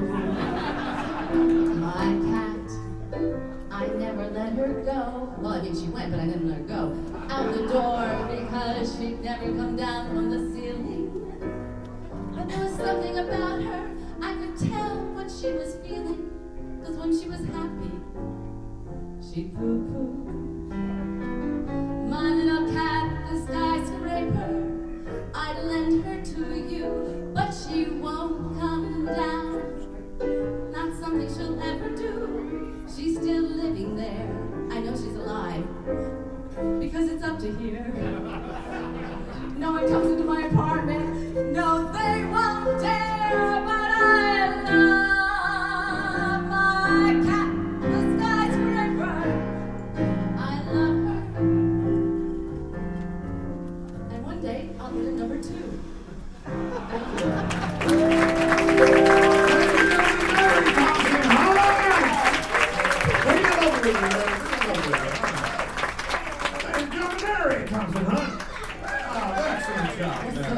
Excellent job. Now, Mary, tell us, the past 7 years since the island is closed, Comedy Warehouse, Adventures Club, you were involved with both stages. What have you been doing since? Tell us. Well, I went to a show called Slapstick, where we worked with Velcro that never worked. Woo! Slapstick! Woo! What's your problem, Yes, man? and we found out what the problem Yeah, was. we sure did. It was a terrible show. And I'll tell you what, whenever the Velcro, it never worked. And so they go out and buy us a little more, but they always got 3M because it worked better. Yeah. Sorry if you work for Velcro. And then after that, the American Idol experience, and now I'm subbing 3 shows. And I have a local project that I work on called From the Heart, capital A-R-T. It's a local show where Joshua Vickery and myself, we interview leaders of the arts in Orlando. We've had 24 so far. And it's kind of cool. I think the arts are really important because they bring us together, like tonight. I think they teach us about our lives, about being human. I think they teach us how to deal with emotions. And I think they do a lot for us, whether you're watching it or practicing it, it's important. So I love that project. I think that also ties into your charity. My charity is Central Florida Community Arts. Thank you. Yes, Joshua Vickery started that, and it's he makes arts available. The organization makes arts available to everyone. If you can't afford a lesson, you get one for free. They're only $30 at the most. If you can't play an instrument, want to, they'll provide you one. There's shows. I think they're doing it in Woods now. Great. they're just good people. So I love that they do a lot to help our community in that way. All right, guys. My biggest passion right now is pretty soon there's going to be a Creative City Project Orlando. And do you hear of it? Anybody? Yeah. Yeah. Okay. Well, it's going. What it is? It's one night, October 17th. It's a Saturday night for 4 hours, just art all around from the Dr. Phillips Center up to Wall Street on Orange Avenue. And it will be when Cirque du Soleil comes, and the man on stilts will come down from on top of the Morgan building on a crane, and the cast below. The Orlando Ballet dances while the Central Florida Community Orchestra plays. But then there's going to be a 1,000-person marching band, and there's going to be artists and painters and singers, and I have experiential art going. Yeah, it's called the Art of Conversation, where we're going to have a big playground of conversation. Okay, you're not laughing. Hello, I think they're visualizing the Cirque du Soleil and the marching band and a whole bunch of people in front of Morgan and Morgan while he's out there just dying for someone to fall down there. And that's where you should come. And then visit the Art of Conversation, because it's going to be really cool. We're actually going to make it something very special, because I do believe that the words we choose reflect who we are, and I do believe that conversation has a way of changing the world, because everything you see right now and who we are because of conversation. So when you choose our words more carefully, maybe the world can be a better place.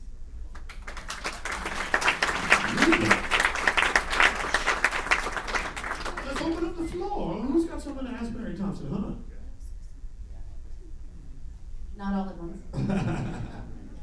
Anybody? Yes, right over here, please.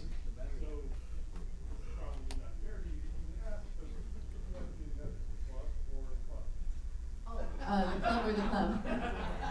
I guess what he means is the club or the club. I can't compare them. But I love, you know what I loved about doing sound? I got to like sing, and there were lines. You know what I mean? Not a lot, but there were. And I loved that experience. I got to actually be in a show as opposed to one we were making up. And I love improvising. That's all I've really ever done. But I loved very much. I felt very fortunate that I could do it. I saw another hand go up back there. I saw another hand go up. Go ahead. If I can't see, all I got is this light in my face. Go ahead, folks. Yes, right here, Hank. Go ahead. Boring questions, forgive me. You guys at Comedy Warehouse were fed a ton of information from the audience constantly. And I was always curious as to whether the information was memorized or did you have somebody writing it all on a blackboard so when you went out on stage and made up a song about the person based on the information that was fed. Was it memorized or was it Oh no, we made it up. If you've never seen the Comedy Warehouse, someone would answer the phone, and someone would be backstage writing down like from New Jersey, but just notes. I mean, obviously you're not writing down the whole thing, but we weren't writing the song. A lot of times you'd go out there just because you didn't have anything. You'd go first. So, all right, I'll go first. Sometimes you just die. Yes, you were there. You'd write the notes down, and literally people would be standing back there going, "I got something," and you just go. I was only there for the year, but it scared the crap out of me. You did a very good job. You know, you gave yourself credit. There was one time when someone would come back, they had the interview, they go, "Is anybody doing, if we were doing a song about you, is anyone doing New Jersey?" "Yeah, I got it," or "No, take it." Well, Mark came back and went, "Anyone doing whatever?" And Jen went, "I am."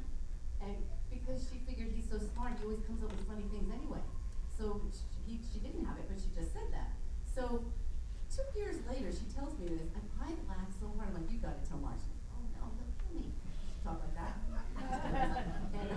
Yeah, that wasn't a put on, that was her voice. And I'm like, "Oh no, he's gonna love it. You gotta go tell him." So she told him. He got furious. He turned red. He was so mad at her. Oh God. Oh, and you're talking about Mark Laird. Yes, Mark has the most even temper of anyone I've ever had. He and I were in the group where we made macaroni at the sanitarium.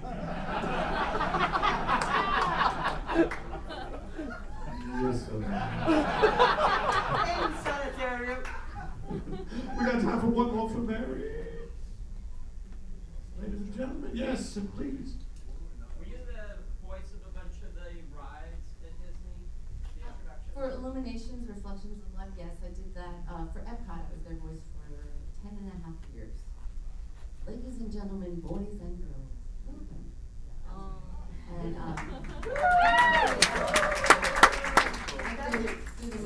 between sets at Warehouse Mill. I gotta tell you, in the 6 years that I was at World Showcase Players, your voice is still there at times, and you would often interrupt our show, so thank you. Ladies and gentlemen, Miss Mary Thompson. Hi. Don't move. I dropped the contact lens. Can I tell you how much we all love the actors? Well, I was being sarcastic. All right. Well, later, what we're gonna draw? We got two more people to come up on stage, but I'm gonna draw another name because we got another time for a commercial. So let's see who this is. Let's see. Sandra Soper. Sandra Soper. Come on up, Sandra. What? Bring Kevin. Bring Kevin. What's that? Oh, you can't. I'll put her on hold for the next commercial. She's indisposed. She's indisposed. She's All right. indisposed. You know what? We'll wait for her to come back. Yeah. We'll do it. Next commercial. I don't want to pull someone else out. I want her to achieve one fair and square. So let's go ahead and bring up next performer, ladies and gentlemen. Oh my goodness.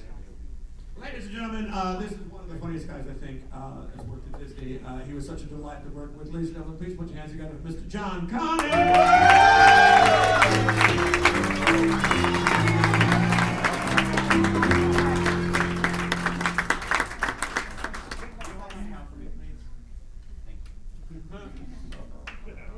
You know what would be better is if you come up and help me out.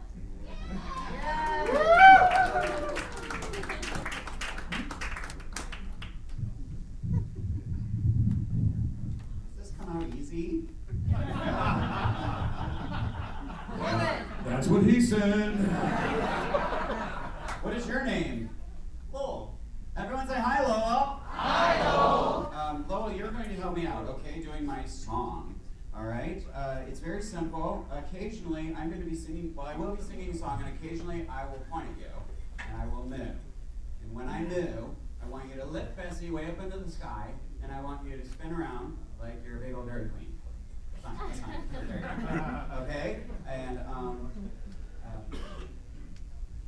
the ladies kind of like it. On your way around, you just give them something to look at.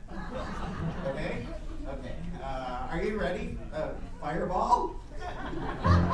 For this one? Okay. It goes something like this. My daddy gave a calf to me for a Christmas present once.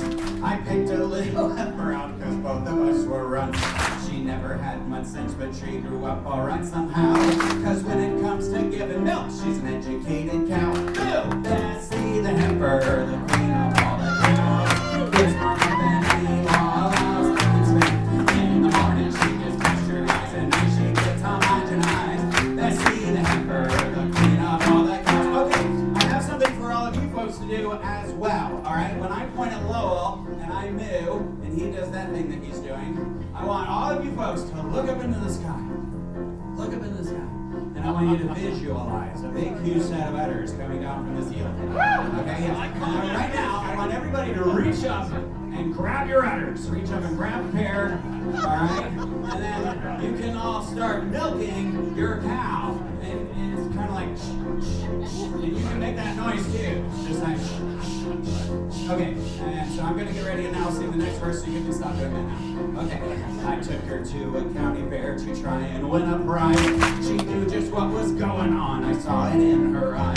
The contest made her nervous. Oh, she tried so hard to believe.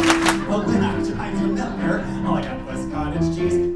Bessie the heifer, the queen of all the cows, gives more milk than any law allows. In the morning she gives pasteurized, at night she gives homogenized. Bessie the heifer, the queen of all the cows. Key change, fireball! I'm gonna dance for a second.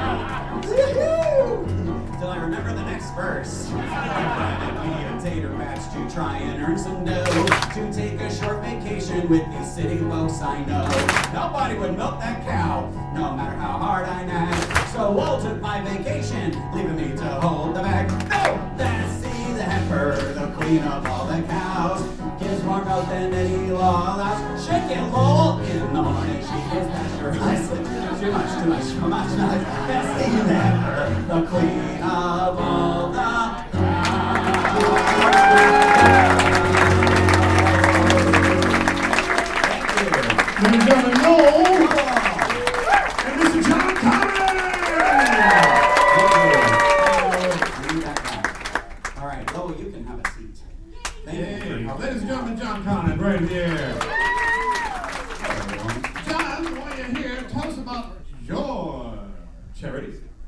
Well, I am doing the charity that everyone else is doing as well.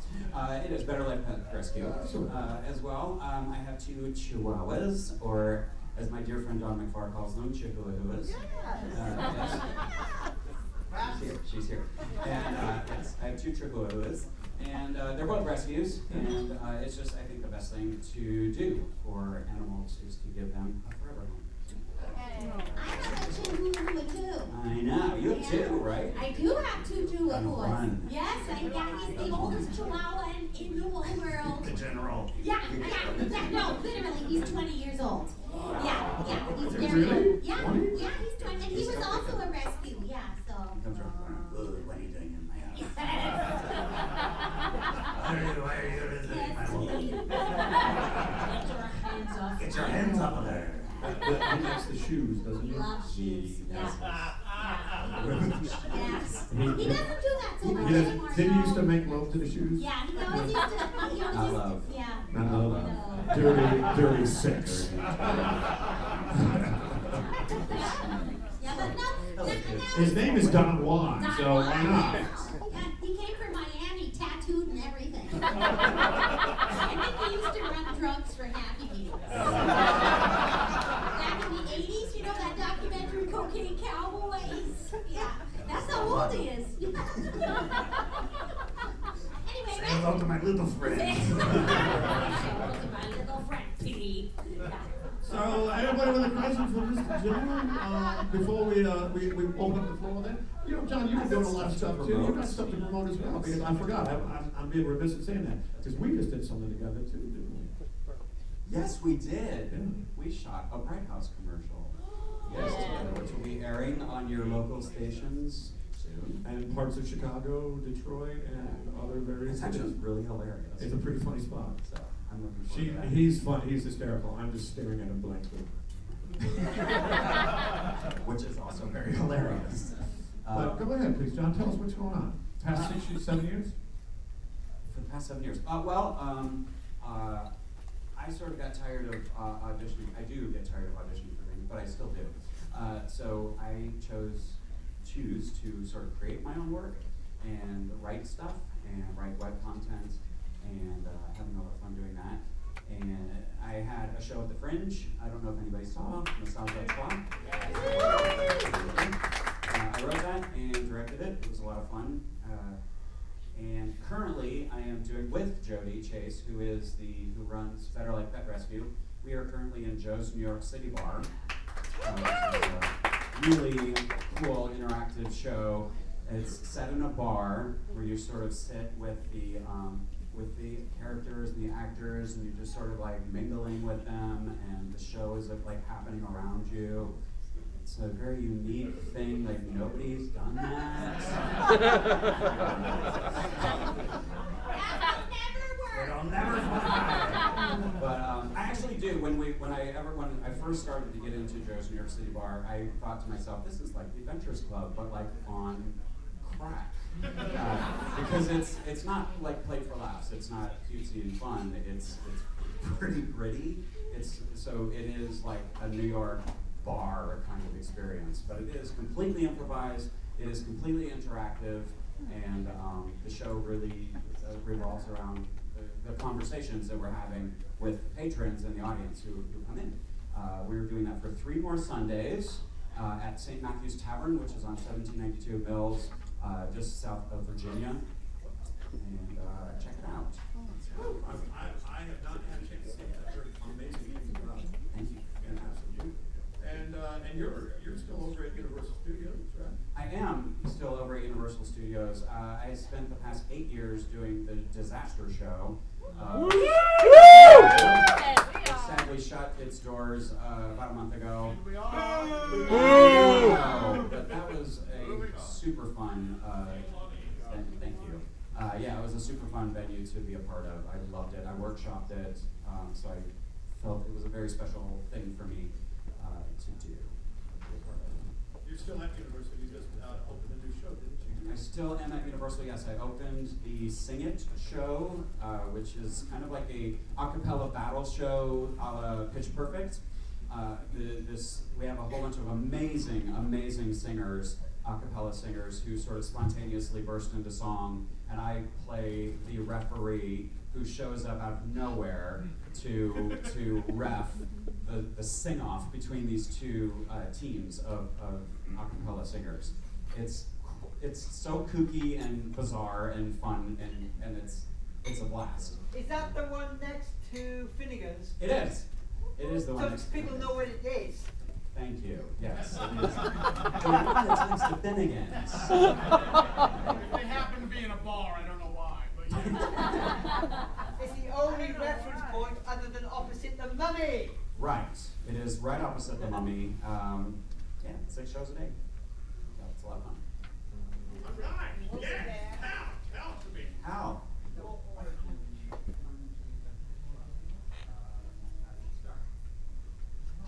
For those of you who didn't hear, Eddie wants to know how John came to the Adventures Club.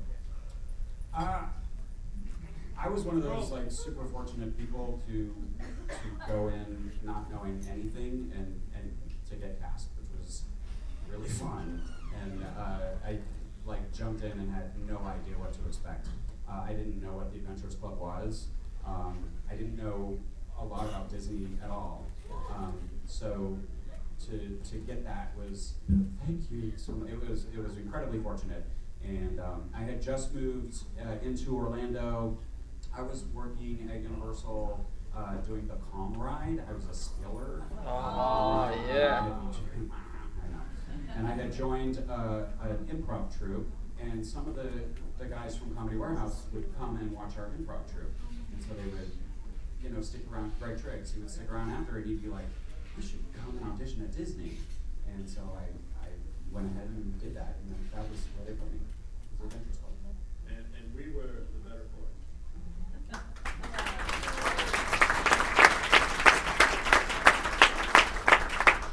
Yes, please. Yes. Obviously, lots of strange things happen when you ride Agony on a drum. Yes. Was there any particular night in your mind that you remember where you just kind of thought to yourself, what in the world just happened? Where's my list? Pretty much every night. I have to think it was the time when Pleasure Island did their New Year's Eve celebration, and the guests paid a flat rate, and they had all you can drink alcohol. It was ugly. I remember that night. I walked out of the backstage area and through the bathroom hallway there, and I was literally stepping over people as they were stepping over passed out bodies. And there was a guy actually vomiting out on the floor. Oh, and that some was, lady peed in the chickies bucket. And the chickies bucket. I went back to do Diesel, and there was a woman squatting over the chickies bucket. I remember her looking up, and I went, "Lynn, what are you doing?" And she was like, "I'm looking for the bathroom." I'm like, "This isn't it!"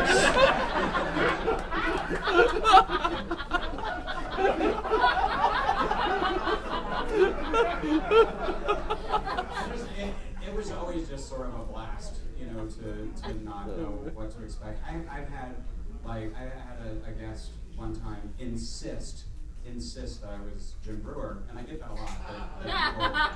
People say, does anybody tell you about the Jim Brewer? And I'm like, every single day. People tell me that, but he really, really believed that I was Jim Brewer. Like, sat there and wouldn't believe that I wasn't. And I'm in my AMOL costume. I'm in the Boy Scout uniform. I'm like, do you? Times are so tough after SNL that I'm working.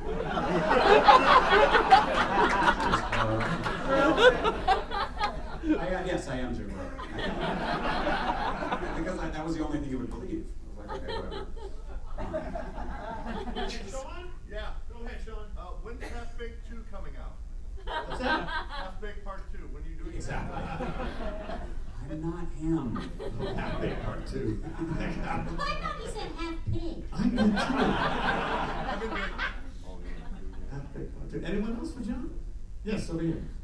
Did the actors ever go off script and get together as laughing so much? No, never happened. Sheila spent 20 minutes making fun of one of my pimple We had a blast for 20 minutes. It was the best. It was the best. I think one of my favorite, I made somebody crack up, and I was like, was we were doing the rhythm ritual up at the top of the thing, and it was Gay Days, which is the best time to work at the Adventures Club ever. Bar none, it was the best time to be walking around in a Boy Scout uniform.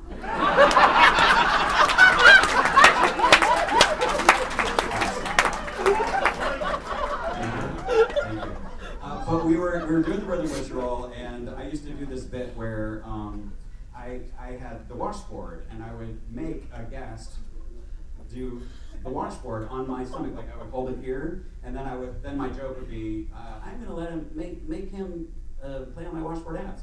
But I got this lady to do it, very masculine woman, to do that, and so she did the thing, and I just went, that was confusing. Oh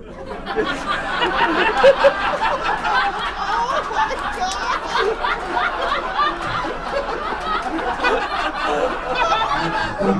Across the rotunda there, I saw Andrea, and she lost it to the point that she was on the floor. So hard, I felt. Look on the other woman's face. That made me feel really awesome. Excuse me. What? Excuse me, young man, I have a query. Why does everyone keep calling me that? Why don't you tell them the name of some of your web shows? Yeah, I wrote a show called, I co-wrote a show called The Sex Trade, which is about, is a body swap, a sort of a Freaky Friday body swap, but it's between a husband and a wife. Because I've never actually, of all the body swap things that we've seen, we've never actually seen the husband and wife swap bodies. And it's sort of like they're been married for a long time, they're grown apart, they don't really know what's going on in each other's lives, and they think that the cure-all for that is to have a baby. So they go to a fertility doctor they arrange for a fertility doctor to come see them, and what he does to fix their marital problem is swap their bodies. So I have 6 episodes of that online available. I also co-did a thing called Gigi's Java Joints, which Gigi's Java Joints, and it's about a brother and sister who are running a coffee shop and interviewing all of these crazy people that they interview for those jobs. And I'm currently working on one that's called This Is Why I'm Single, which is sort of like a straight guy's Sex and the City. We have a young lead who doesn't understand why he's single when my character is announces out of the blue that he's getting married. So the whole series then becomes these horrible dates that the young lead is going on because he can't believe that he's single when his awful friend is getting married. And, so that's it. That will be coming. That's in editing right now. Excellent. All right. Well, ladies and gentlemen, please put your hands together, Mr. John Thomas!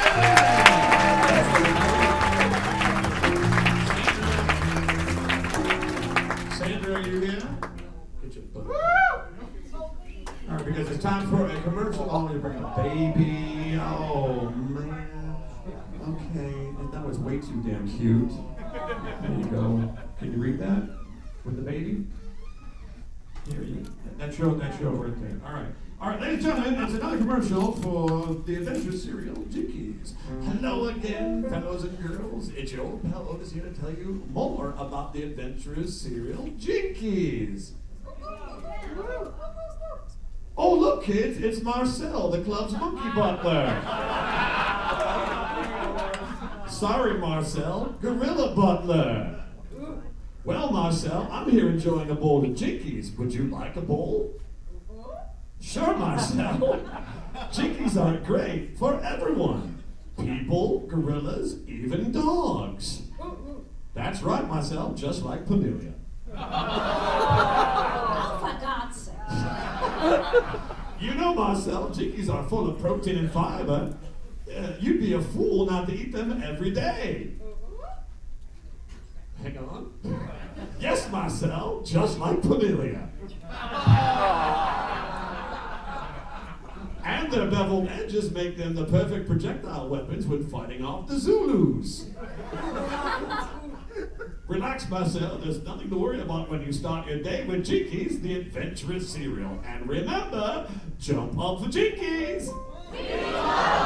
Sandra, right here, ladies and gentlemen. And a little party party. You can have it. It's on my computer. All right, now, ladies and gentlemen, this next person coming up to the stage, she has no equal, ladies and gentlemen. She is one of the best. Ladies and gentlemen, please put your hands together for Miss Sheila Ward.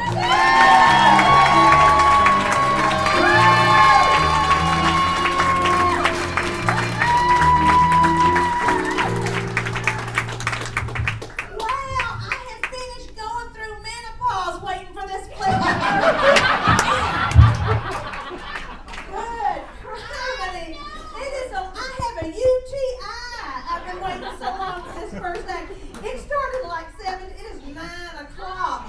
That woman had a baby.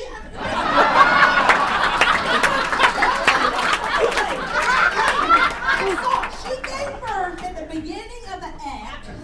The baby had amniotic fluid on its face right there. She has nursed that child, no lie. I was sitting over there, she has whipped that thing out 3 times and fed that baby. And are any of us surprised that Graham Murphy's sitting right behind her? Anyway, I'm sitting there really, of all the places, Graham Murphy sits right behind the woman breastfeeding the baby. How old is that child? Did you just give birth out the Applebee's? Is that like what happened in between appetizers? Y'all do a little something, something, and then all of a sudden, 8 weeks old. We've been sitting here that long. I know. It was a year-old when she walked in. I'm now the French maid, and I had a good 20 minutes planned, but like the end of the, no, don't, because I'm doing a minute now. I had fresh lipstick when I walked in here. I had 2 working ovaries when I walked in here. They're talking about themselves on and on and on. You'll get your chance. No, I don't have anything to say. I'm doing a lot of that. I'm not in any theater. I don't do that. What? Oh, I can play a straw. Shut it. Okay. How are the puppies? Do what? What? Just shout out whatever the hell you want. Seriously. What did you ask? How are the puppies? You're talking about my breasts? I mean, who doesn't? These big changes. Okay. One verse. I'll bring up the men and I'll do 5 minutes of inappropriate jokes. Here we go. Pack them all like pantyhose. Here I go, singing low. When somebody waits for me, sugar sweet and so is he. There's no one to love or understand me. Oh, what hard stories they all stand me. Make my bed and light the light. Tonight, blackbird, bye-bye. Can they come up here? Absolutely. Okay, I've got some gentlemen here. You stand right over there. Be careful of the stairs. Or you could own the Holiday Inn sunscreen. Oh, you're a nerd. Okay. I want y'all to know you should be very proud of the fact that years ago, remember, I went to that Comic-Con thing that was at the South Florida Fair. No, don't be that impressed. And it wasn't really, it was Comic-Con, but not really. Megacon? No, whenever it was at that Central Florida Fairground. And I met Johnny Whitaker. Yeah, FX. No one cares, but I'm going to talk about me for about 2 seconds. I went to meet Johnny Whitaker. Did you know who he was? Because you're too young. See, how old are you? 36. You're not that young. Okay. Usually it's 20-year-olds that dress like this. That's why I your grape soda thing. And you can get closer to me. I don't bite. I've gone through the change. I'm not going to get pregnant. Come here. And your name? Ryan. And Ryan, where are you from? Claremont. Hotbed of fun in Claremont, isn't it? There's a citrus tower. There's my dick joke.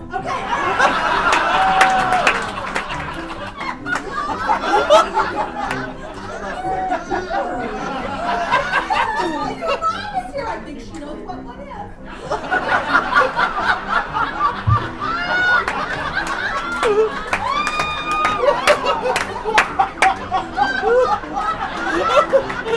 What do you do for a living? You're a beer salesman? Really? Like, yes. Like, where do you do that? Like, you're the one who delivers the beer, and you go to different restaurants to find out what kind of beer we need? What's the deal? Budweiser only to the convenient. The 7-Elevens are stocked because you bring the bud. Okay, all right. And your name? Dave. Dave, and you're here with your mom? There's 5 minutes of jokes there. Okay. What do you do for a living, Dave? I work for Brown County Libraries Division. I'm sorry, you work in the libraries? Yes. You're a head reference guy? Yeah. Really? I'm the building know-it-all. Nice. Did you go to school for this? Yeah, Florida State University. Oh, the junior college. Okay, get close.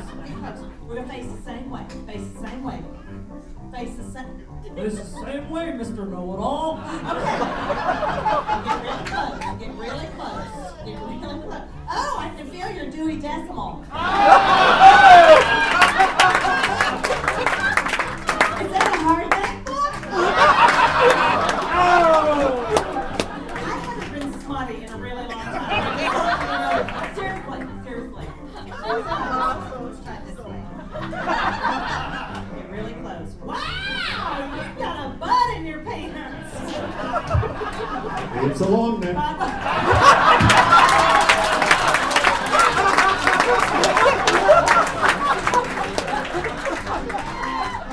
It's one of them mini cans. You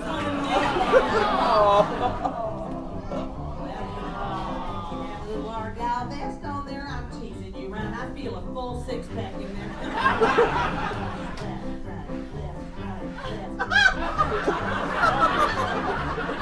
MSU, see there? Gator would have gotten that in a heartbeat.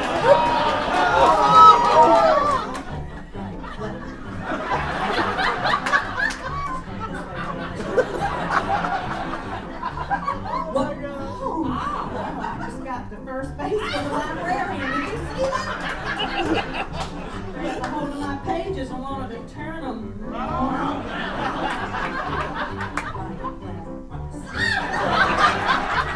By the time he gets that, we'll be here for all week. Okay, I'll follow you. Go.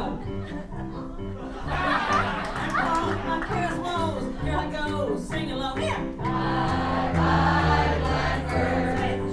When somebody.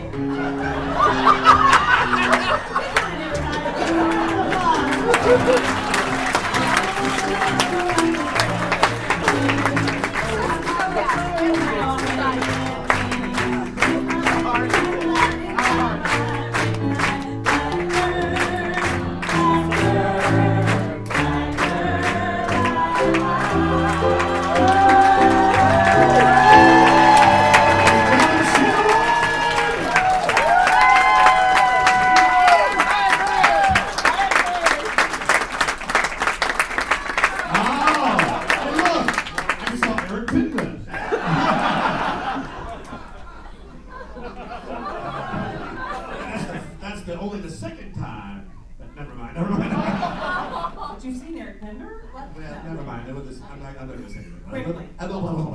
Hey, ladies and Sheila, do you want to talk about your charity? The Lymphoma and Leukemia Society. I've chosen this because I've been affected by it in my life. My dad died from myelodysplasia, which falls under the Leukemia Society. My mother has been in remission for 10 years.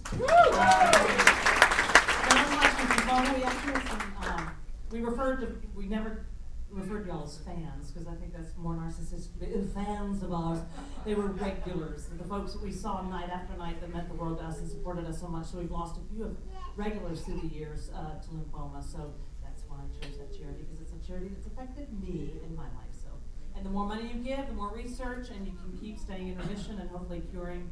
We know Paul Vogt is fighting it now, and he's in remission. So there's quite a few people that we know that are fighting it now. So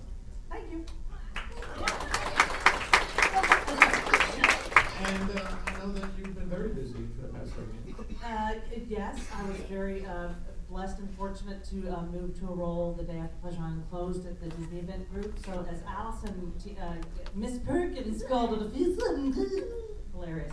A few weeks back, I ran into her and she called it being a corporate clown. So all of my she didn't say I was. She didn't say, oh Sheila, you're a corporate clown. But I do. It's all corporate clients at Disney. So actually, this week, my 5-day-a-week job is site visits. So companies come to Disney to cite Disney for future conventions.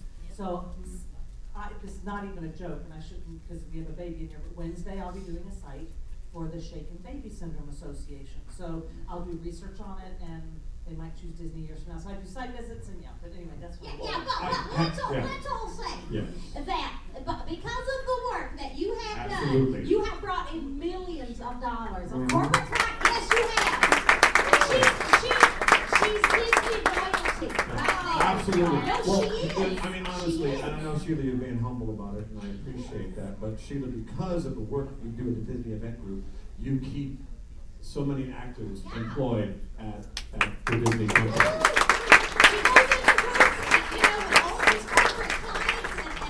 Trying to wine and dine them, and they do it for an entire week, and they try and sell them and sell them and sell them. And this is the big gun people. This is the woman. No, I'm not kidding. This is the woman who comes in, and they will tell her. She'll walk into her office, and they'll say, "Oh, where are they from? Why are they here? What do they sell? Whatever." In 5 minutes, and she's in there with her, just herself. And next thing you know, exactly, doing what it takes. And, and I have to say that this girl here, and I know we all want to take a break because I have to go potty. And I'm in control top pantyhose, which is not a good thing for anybody. Thanks, bulging right now. But if it wasn't for this girl right here gave me more joy and taught me more about performing than anybody.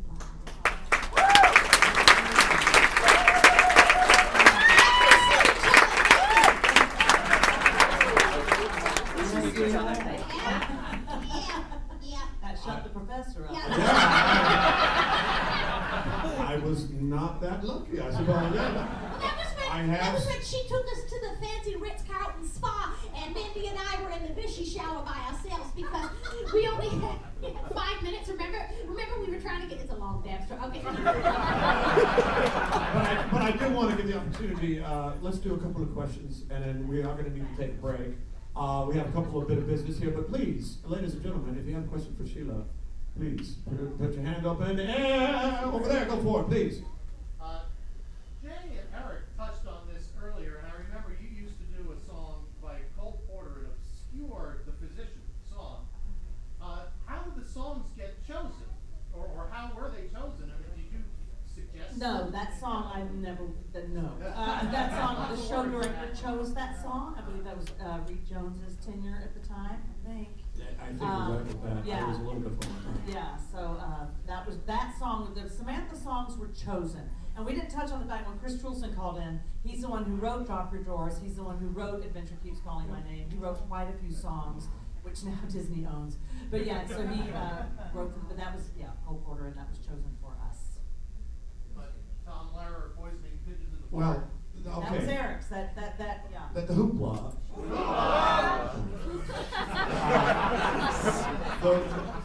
For the most part, those songs we chose.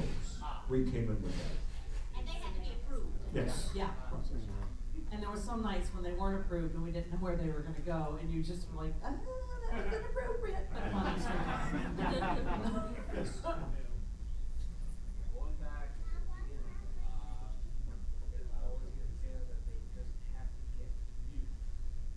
That's not true. But thank you. No, I remember that from the very first convolution that y'all did, and the story came up then, and that wasn't, and I just sat in the audience going, that wasn't true. I was down at the adventure at Zephyr Rock and Roller Drome because I opened Pleasure Island as the swing for the island, and Donna Charles went out on injury and was supposed to be out for 3 weeks, and she was out for months with a knee, so I came in and replaced her. So that wasn't, no, they didn't need, no. They got me and they were stuck with me. But they didn't go like, we've got to have her. I was a time pilot. I was the Earthling friend of the alien band, a time pilot. That's what I was doing. So. Oh my God, you're a nerd too! No. Zappy hour. No, I'm not a nerd. I went to senior prom. No. Fraternity houses and made out with strangers. Kirby with his little terry claw shorts. Oh, Kirby, my high school boyfriend. Anyway, I digress. Okay. These huge microphones are hilarious. Mine's orange. I feel like I want to stick with all of you people right now. So, quick one-liner. If I were to ask you the most embarrassing profession that anyone ever shouted out when you asked them what they did for a living, first thing that comes to mind? Oh, golly, I remember, oh, golly. Hey, Sheila, how about putting the smell in gas? Remember that one? No, see, that's horrible. You folks remember it more than I do, and I wish I tell young people now that come to Disney as performers, I'm like, journal this stuff. Journal your most embarrassing moment. Journal, because people will ask this the rest of your life. What was your most embarrassing moment? What was your favorite moment? Because like one that comes to mind, I met a couple. I pulled a man up out of the audience, this Samantha Sterling, and he had a Polish dialect. And I said, "Where are you? Where are you from? Poland? Okay, how did you meet your wife?" He said, "At camp." And I'm thinking, but my mind went to, oh, did you make God's eyes and candles? I mean, I was thinking summer camp, and he had met his wife at a concentration camp, and it was like the most unbelievable. I mean, he was so sweet, and she was in the audience, so that's a fond memory. Yeah, I don't remember. Sadly, I could take it. Yeah, but you handled that like a champ. It was not at first when I was like, really, what crafts did you make? No.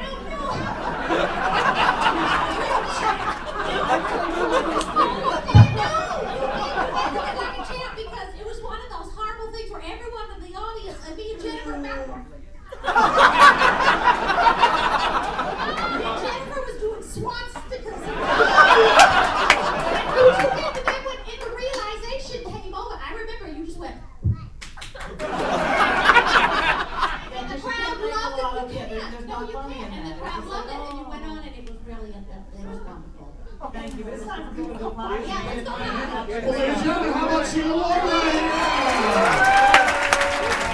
Okay, Jay, what's up?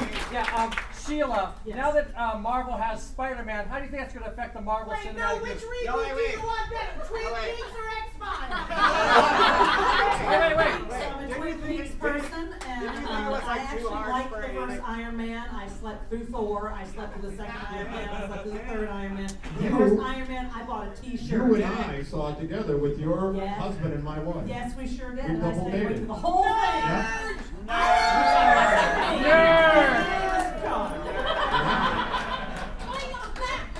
Sheila Warren, ladies and gentlemen. All right. Now, ladies and gentlemen, we got a little bit of business before we break here. I do want to remind people that the auction is outside. Also, remember the centerpieces. We have centerpieces at the tables up here towards the front. They will be on sale during this intermission for $10. $10 for a centerpiece. So keep that in mind. They're beautiful centerpieces designed by Emily Murphy right over here. Yeah. But please, Rob, take it away.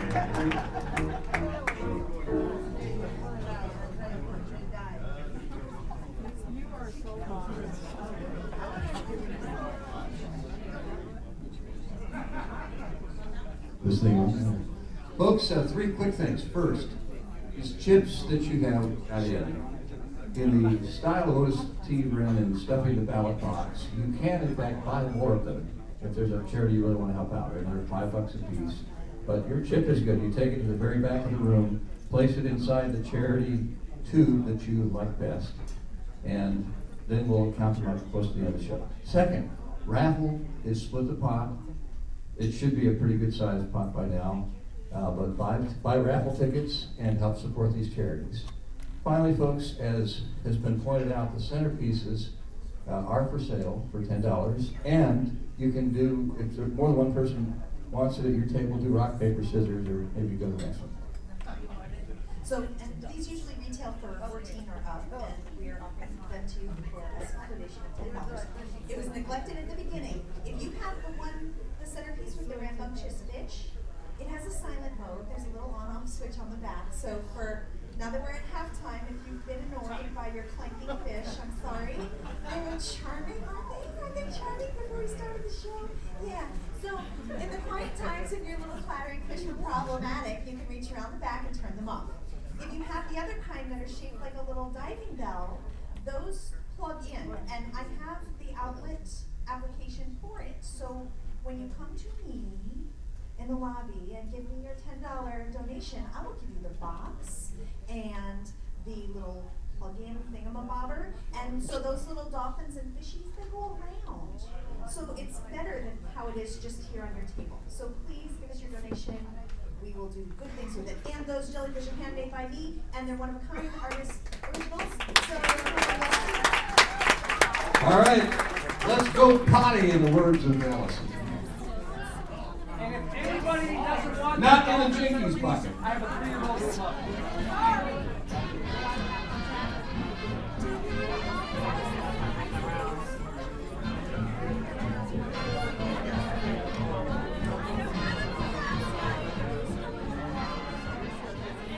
And here we are at the halfway point.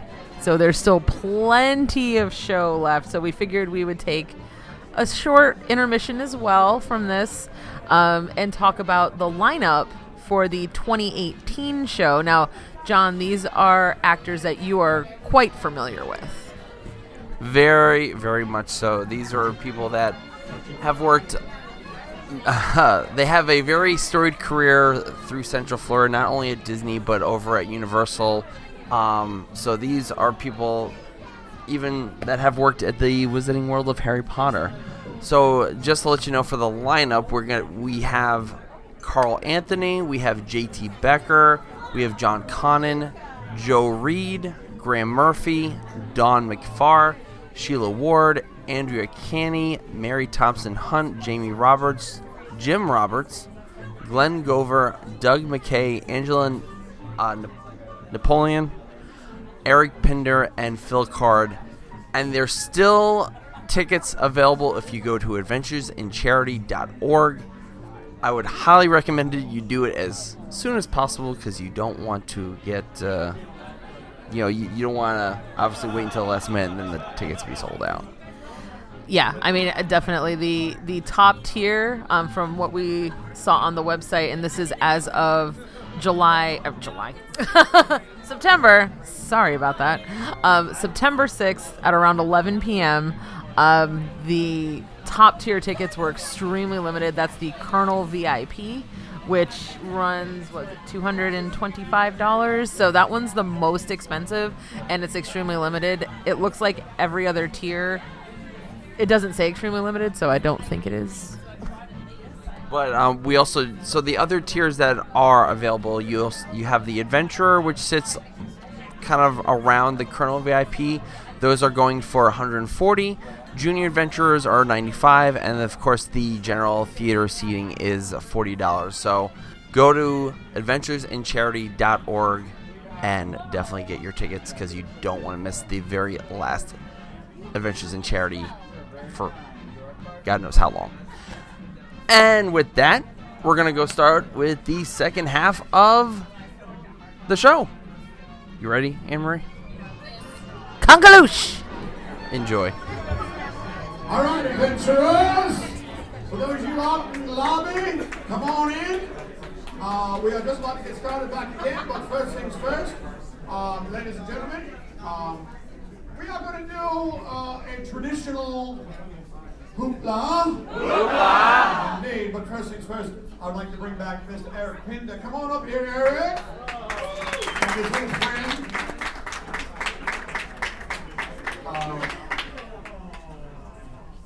Okay, go. Eric, I did not allow you the opportunity to talk about your charity. No, thank you. I am actually this year, normally I do the Better Life Pet Rescue, but this year I'm actually going and trying to for the Zebra Coalition, which is a very important thing in town. I was very fortunate to have parents that allowed me to be ridiculous and watch Cole Porter movies. Some kids aren't as lucky. Also, I didn't come out to my parents' still have the college now. So it's easy. But there are kids that come out and kick out of their house.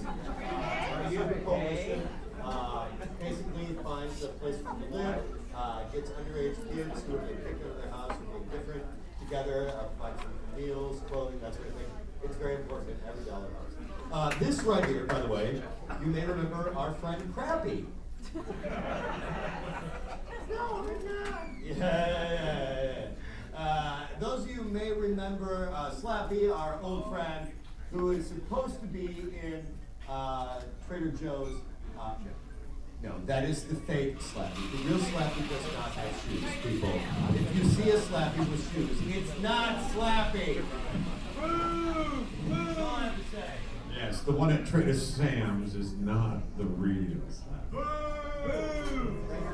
Oh, relax. That's right. So y'all can suck it. All right, now, ladies and gentlemen, before we get started, thank you all for coming here tonight. We so appreciate you all keeping the club alive. Truly do.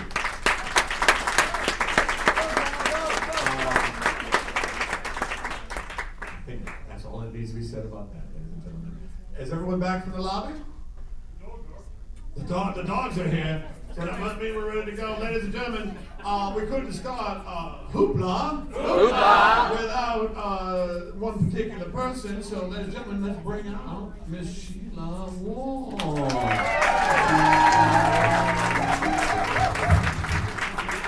right, it's a hoopla! Hoopla! We're gonna have some fun. We're gonna sing some songs. We've got Fireball over here.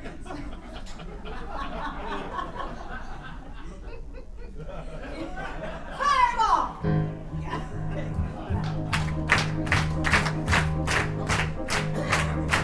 I know that you go wandering along the mountain path, and when I go up to sing with a man strapped on my back, Valerie, Valerie, Valerie, Valerie, Valerie, Valerie, Valerie, Valerie, a man strapped on my back. All right, now I think, as in most Disney shows, there needs to be a competition.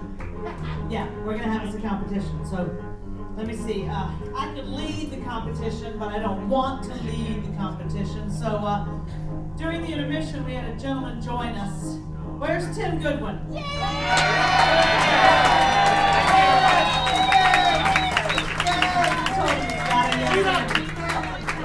Celebrate that? Yeah, long way exciting. I will share as he, and we can go ahead, Graham Murphy can be standing on the, getting ready to come up here too, because let me tell you, to share insider information, what you're about to see here, Graham Murphy did once as an improvised moment in the hoopla, where all of us just sat there like, oh my gosh. It was so over the line and so brilliant all at the same time that to this day, when I tell people about the Adventurers Club and my years at the Adventurers Club and the things that we got away with, I tell the Graham Murphy story. And I tell the story of Graham doing what you're about to see, and all of us had to just sit there like, yes, Hathaway, yes! And we had to support it so that it wouldn't look like we were giving up everything. It was brilliant. So, who wants, you want the A side? Let's get, what? Hold on. I did the A side, and he trumped me with the B side. Okay, so then, Brown, let's do this, Brown. Divide the room, and this is the A's, and that's the B's, and you go. All right. Okay, ladies and gentlemen, this side over, we're the A's. Let's hear it for the A's! All right, we're the A's. We're filled of anidity and anus. So let's show them our anus! Valderie! Valderock! Valderie! Valderock! The anus!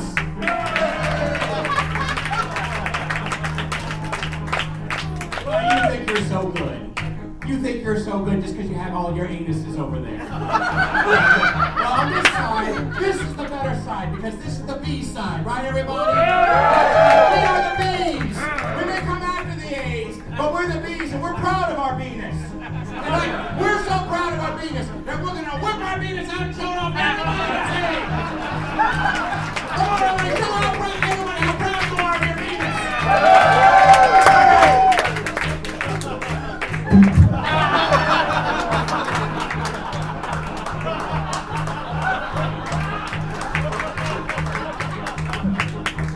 Holiday Inn microphone. It's not Am I touching your Venus right now? I didn't realize it was so. So I believe too you had said either one of you said bring the anus and the Venus, and the anus and the Venus will come together.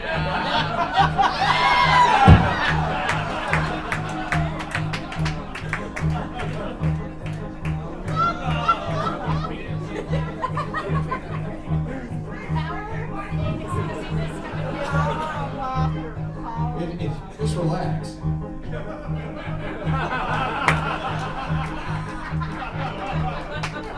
Oh, I feel dirty. As always. Come on, let's come together. Here we go. Valerie, Valerie, Valerie, Valerie, Valerie, Valerie, Valerie, Valerie, my knapsack on my back. Give it up for Fireball, Henry, gentlemen at the hook. Because of that one bit, that couldn't be why the club closed. All right, who's up next? Who's up next? All right, ladies and gentlemen, please welcome the professor.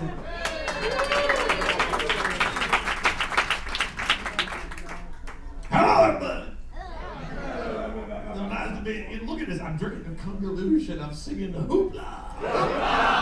Never had this at club. All right, adventurers. I'm a very passionate person when it comes to the holiday of Christmas. You see, there's one Christmas holiday character. There's one Christmas holiday character.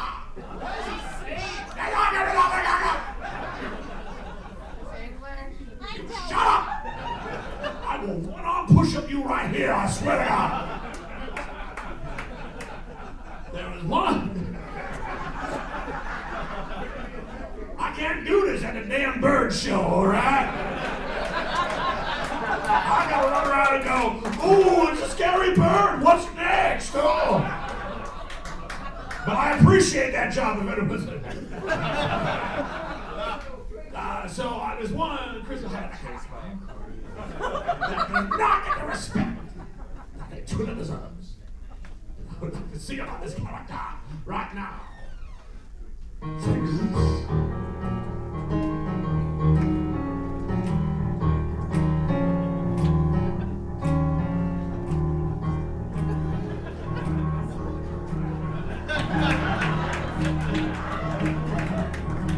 You can't be a tough guy and drink out of a straw. You know what? If you don't shut up, I'm gonna kick you right in the butt. But first.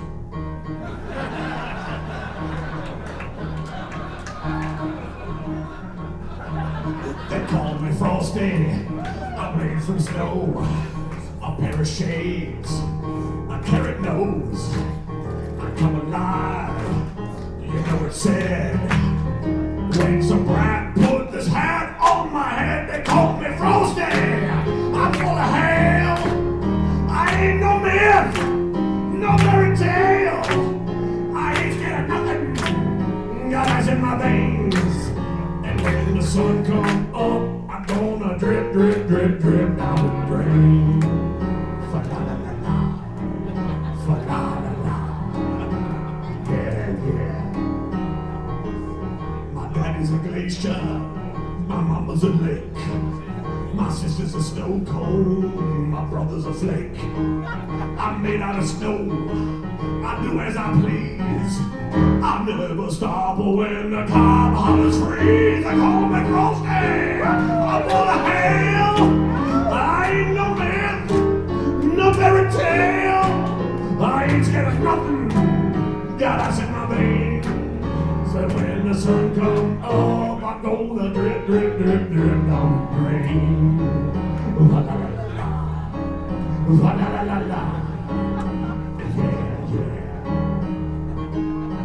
You see that puddle? Hey, what a bummer. Too bad old Frosty can't make it through summer. So please, Mr. Santa, don't you be a teaser. All I want for Christmas is a great big freezer. Keep me frosty. I wanna sleet. The temperature drops. I head for the beach. But then there's one thing that's such a pain. When the sun comes up, I'm gonna drip, drip, drip, drip down the drain. Oh, Frosty, I'm full of hell. I ain't no bear, no fairy tale. I ain't scared of nothing. Got ice in my veins. So when the sun comes up, I'm gonna drip, drip, drip, drip down. Drip, drip, drip, drip down. Drip, drip, drip, drip down the drain.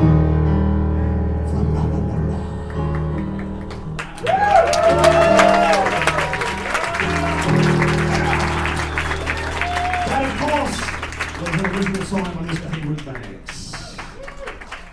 And that right there is Jim Roberts.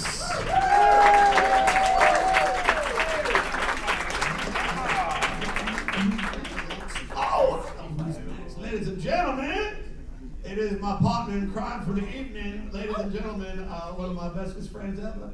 Ladies and gentlemen, put your hands together for the lovely and talented Miss Allison Carroll.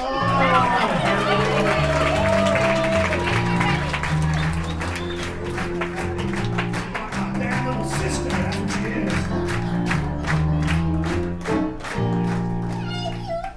You always love give me some sugar. He loves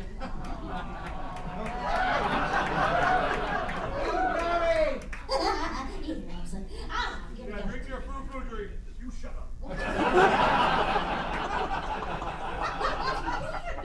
Normally we have the lights, you know, the lights are so strange. I can't see anybody's face or anything. I usually left it. Oh, golly. What the? Now I got a rain.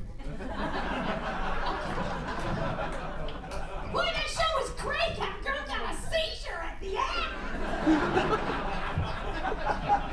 She went on for 20 minutes before we even knew what the hell was going on. The only person that figured out was the damn service dog. Trying to call 911. Okay. I bet he can. He's smarter than I am, I'll tell you that. She, of course she is. Of course she is. I should know that. It's like looking into a mirror. Anyhow, hello, fingers. How like mittens, knuckles, oven club. Catcher's mitt. Oh, fireball. All right. I think we'll do. You know what I think I'm gonna do? What? Well, I think we should bring a little SEX back in the room. Don't you think? Everybody run!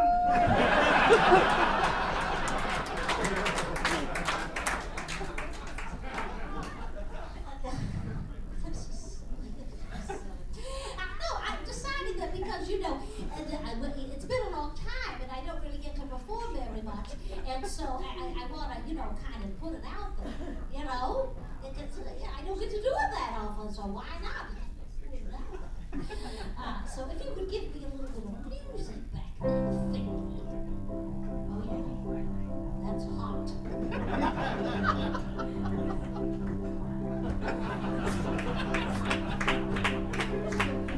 Warm it up! Wearing my control top pantyhose. Queen size hosiery.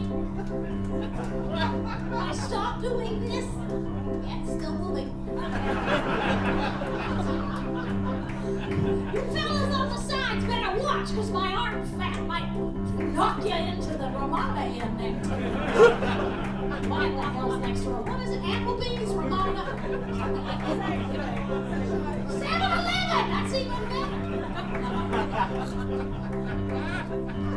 don't do this as well as I used to. Okay, I've got to go back to 2 feet now. Okay, here we go.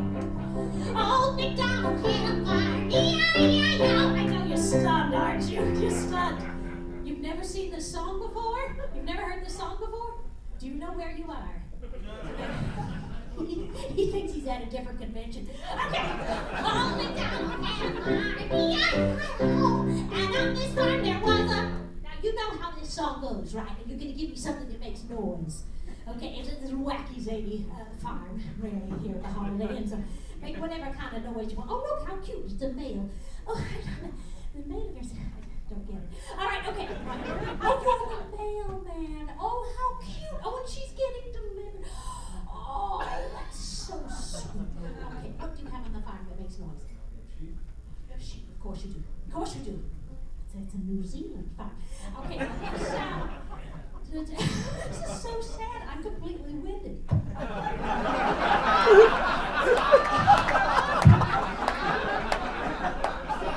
It's so sad. I've been doing all this yoga and I'm still very flabby and I can't catch my damn breath. Okay, sheep on the farm, and what noise does it make?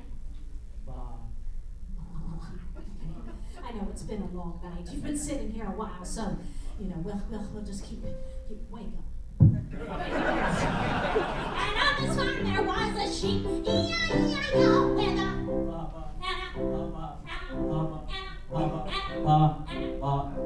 does it take him this long to warm up? I mean, really? Old MacDonald, E-I-E-I-O, Old MacDonald, E-I-E-I-O, and on this farm there was I'm coming over here to Hat Guy. He's wearing his little happy birthday Tony button. Is it your 21st birthday? A few days ago. A few days ago. Happy birthday. What day was it? Wednesday. That's my birthday too. September 30th.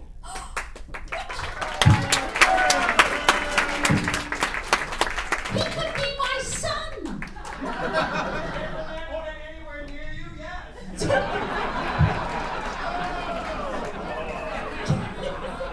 Get back in your chair. It wasn't that.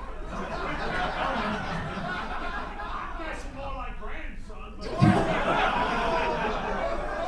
good. It could be my son. September 30th. Isn't that exciting? All right. Now, what do you have on the farm that makes noise? Duck. A duck. Excellent, nice, good, sensible little bird on a farm.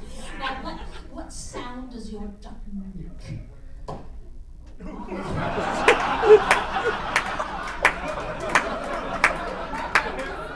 know where that came from, but that duck is packing heat.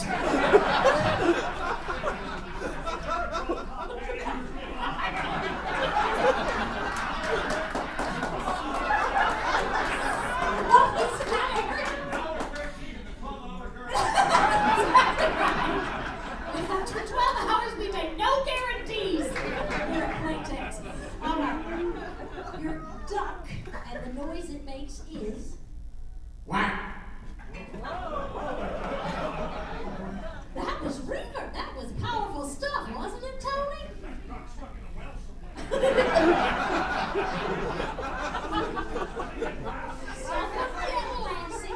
He'll have a duck out. Okay, here we go. And on this farm there was a duck.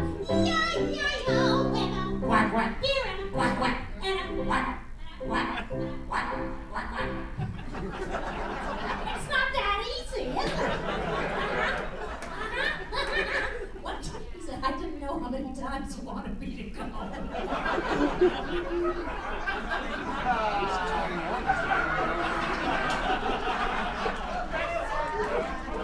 Sometimes the jokes just write themselves. Hang there like a juicy fruit and fall right in your lap.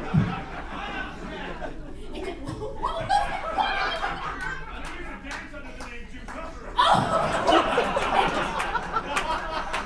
so sad. I'm 10 years old. I get winded and now I'm going deaf. I can't even hear anything. So sad. All right. Wait. Yeah, this way. No, I already did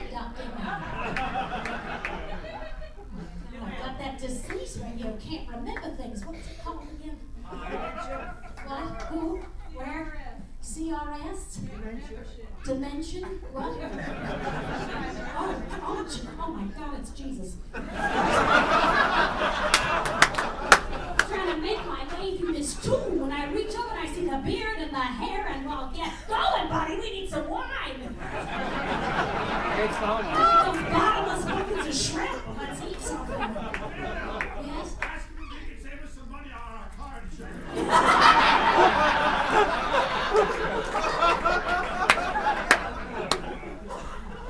I'm coming to you. Dear old friend. What do you have on the fire today? This is gonna be good. A hoe. Now listen, now I know we've got a little birdie here, but that's silly because hoes do not make noise. We do. No, they don't make. You're right. I'm the chairwoman of the Orchid and Succulent Club, and when we use our hoes, they don't make noise. There's a farm, Mr. Sanderson, down the road from me. He's got a farm, and on his farm is a hoe, and it makes noise. Fine. I get this weird imaginary. Is this one of those farms where they grow country roses? No, he keeps his hoe in a haystack. Fine. See, this woman's so bored, she's checking her manicure. What hour are we on here? Are we on a Jerry Lewis telethon? Yeah, whatever. What? I know even he quit and went home. What sound does it make? Well, when he uses his hoe, he pulls the hoe out of the haystack, and if I can remember correctly, the sound the hoe makes is. I didn't have it in me to do the other punchline.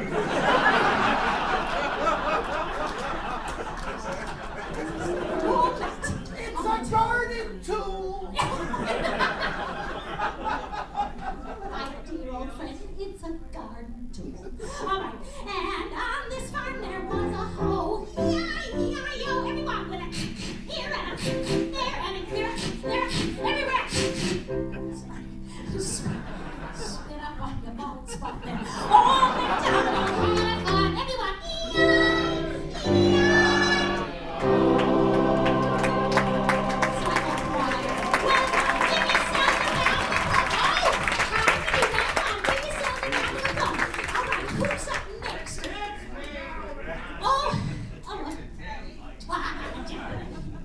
Song went on. All right. All right, ladies and gentlemen, it's now time for my favorite part of the hoopla. When I sing a song that I had made you sing along with so many times, you were so bored. Thank God we're all here to do it again. All right. Cuticle. All right, a little slower, a little slower. All right, so there's audience participation, and you're gonna do it because you paid a bunch of money to be here. Idiots. All right! Here we go. Arms akimbo. I didn't study that name. Here we go. What ho, Mrs. Brisket? Why not take a plunge and risk it? Swim! Water's warm and there ain't no crap. You can have a lot of fun among the shrimps and dabs. In for a lark, some sauce. Okay, when you do this, don't touch your boob. All right? We are not insured at the Holiday Inn. In for a lark, some sauce. I hit my own boob. God, 7 years and I got man boobs now. All right. In for a lark, some sauce. You know what? I really should have out. In for a lark, some saucy old shark takes a nibble on your chocolate biscuit. Oh, swim for the shore and the crowd will roar. What ho, Mrs. Brisket? All right, we got that. Here we go, a little faster. What ho, Mrs. Brisket? Why not take a plunge and risk it? Swim! Water's warm and there ain't no thirst. Swim! Shrimps and dead boom. In a lark, some saucy old shark takes a nibble on your chocolate biscuit. Oh, swim for the shore and the crowd will roar. What ho,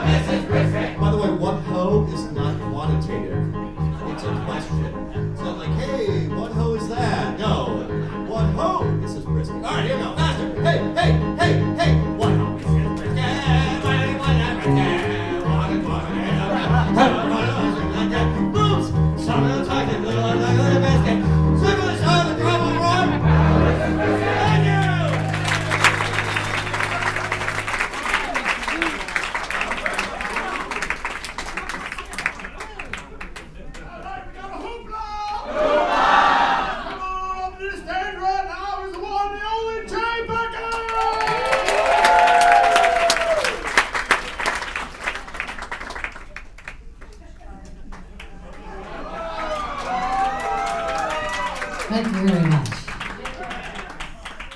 You know, one of my favorite moments at the Clue was in the last few months, a young man by the name of Christian, who was 5 years old and watched a certain song on YouTube, far too much for a boy who was 5 years old.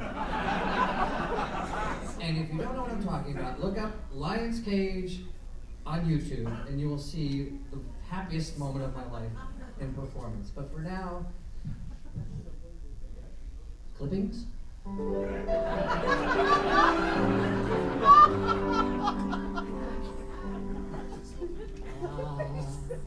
Mother, once she had a look.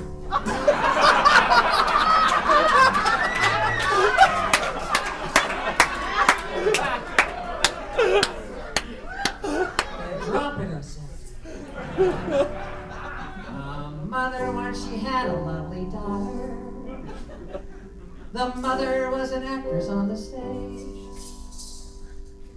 She traveled with a group of well-trained lions. And each night she went into the lion's cage.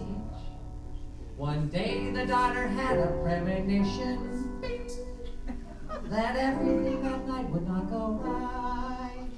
That day she told her mother in the kitchen,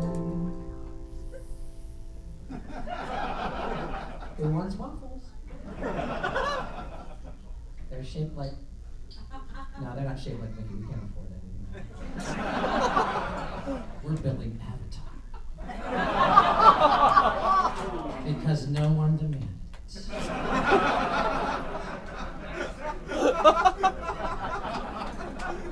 Seriously, I'm a nerd and I don't want Avatar.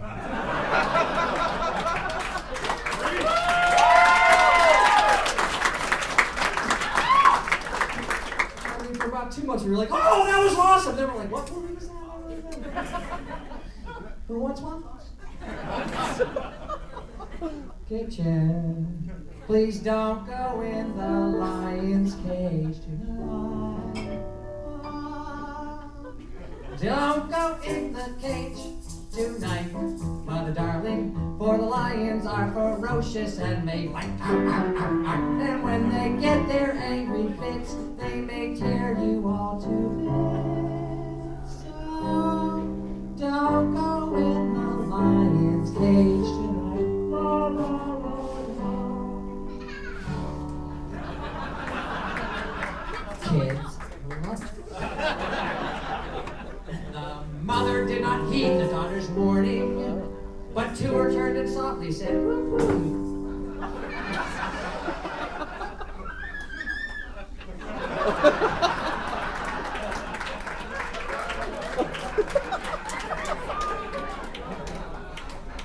By the way, Christian's probably 12 now and thinks it's the stupidest thing in the world. Oh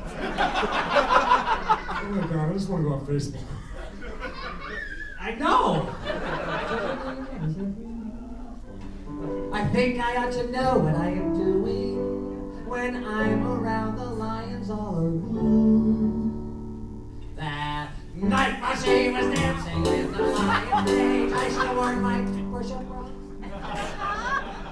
The lions thought that they would like to eat, and as they tore the darling mother's head off, these words came back to her so very sweet.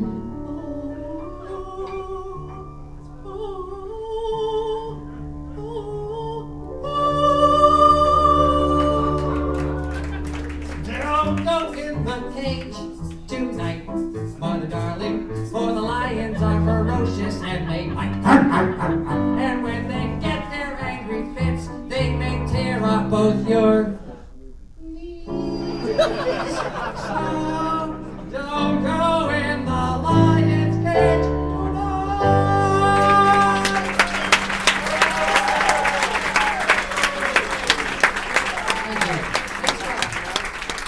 The Queen, ladies and gentlemen. The Queen. Yes, Majesty. Yes, Majesty. Do you want Avatar? Did you want Avatar? Star Wars, yes. Still hosting. You bite your tongue.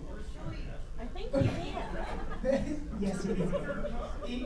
Did we even get cards? I bet they're holograms. The nerd cards are holograms, and they look like Minority Report, and you can do things with them. In my world, when I am queen. All right, so this was never a hoopla song, but it did happen earlier in the evening at the welcome party, and unfortunately became oddly prophetic because it's about the years passing by at club that you have. Thank you, manicure. Once upon a time, there was a tavern where we used to raise a glass or two. Remember how we'd while away the hours and dream of all the great things we would do. Those were the days, my friend, we thought they'd never end. We'd sing and dance forever and a day. We'd live the life we choose, we'd fight and never lose. For we were young and sure to have our way. La la la la la la la la la la la. Those were the days, oh yes, those were the days. Then the busy years went rushing by us. Some things are just Pavlovian, aren't they? We lost our starry notions along the way. If by chance I'd see you in that tavern, we'd turn to one another and we'd say, those were the days, my friend, we thought they'd never end. We'd sing and dance forever and a day. We'd live the life we choose, we'd fight and never lose. Those were the days, oh yes, those were the days. La la la la la la la la la la la la la la la la.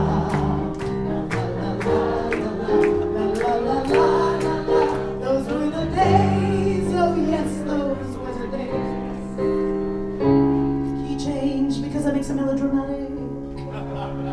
Through the door there came familiar laughter.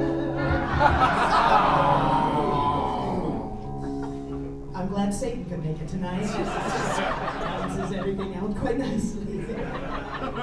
You looked my way, I heard you call my name.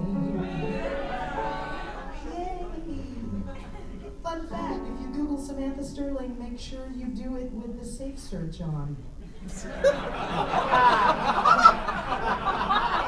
There's a lovely woman in adult entertainment who makes her living by that name.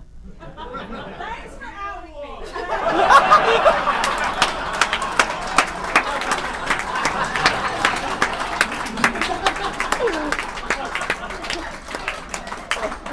Does she wear leather?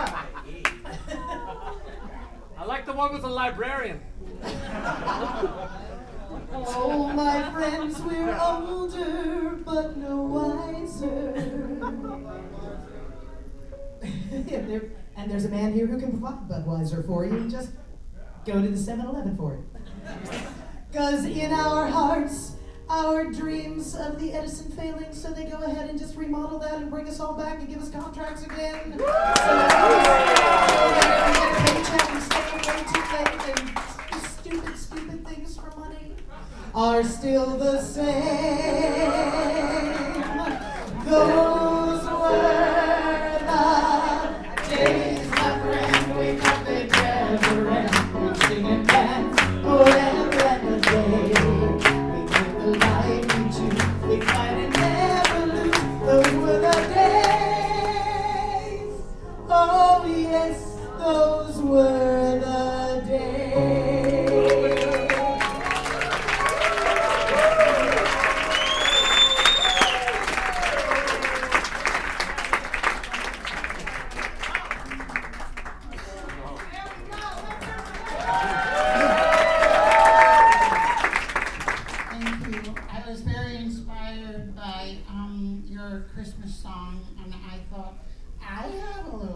song about Christmas that I could sing too, but I'm gonna need help with this. I'll help you, Oh, thank you, Miss Gherkins.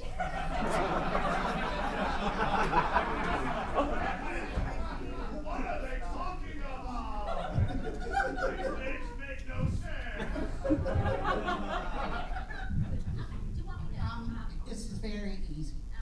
Now, all I need you to do when I point to you, you have to just go like this. Hee-haw! Hee-haw! It's been a long night.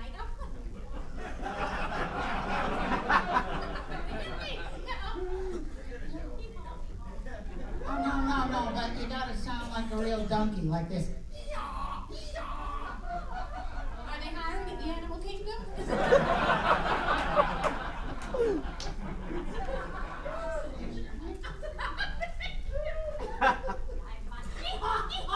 Oh, swell, you sound just like a donkey. Now, everybody else, you have a part in this too. Well, let's give it a try, all right? It goes like this. Hey, chickadee jig, it's Dominic the donkey, chickadee jig, the Italian Christmas donkey. That was swell. Now, everybody else, you have a part too. Your words are real easy. They're just la, la, la, except you sing them on key. Figures, let's show them how it goes, huh? La, la, la, la, la, la, la, la. Oh, that was swell. Here's the story. Santa's got a little friend, his name is Dominic, the cutest little donkey. You'll never see him kick. When Santa visits his paisans, with Dominic he'll be, because his reindeer cannot climb the hills of Italy. Hey, chickadee jig, it's Dominic the donkey, chickadee jig, the Italian Christmas donkey. La, la, la, la, la, la, la, la.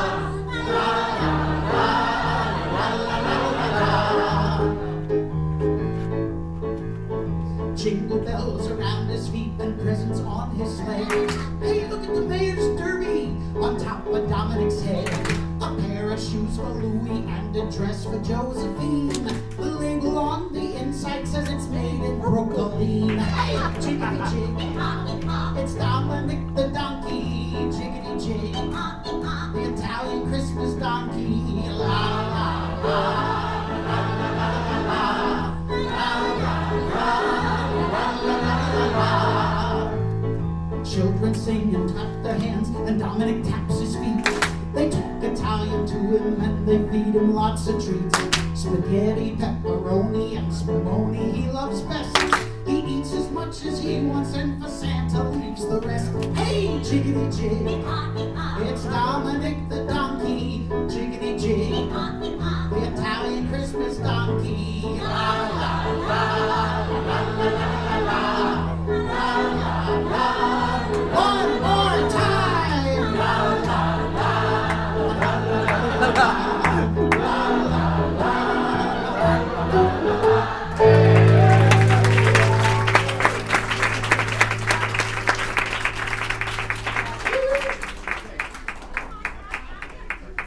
All right, ladies and gentlemen, hey, how about that? It's hoopla! Hoopla! Yeah, ladies and gentlemen, please put your hands together for Mary Thompson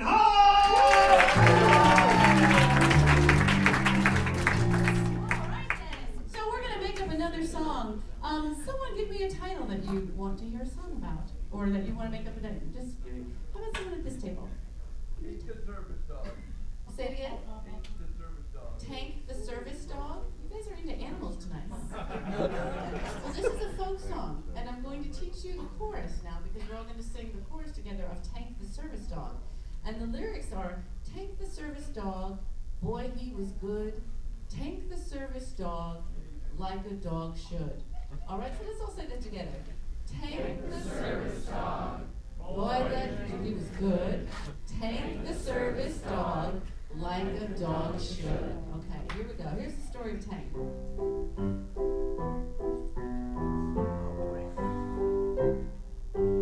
I wasn't expecting to one day lose my sight, but when I fell down the stairs, it was late at night.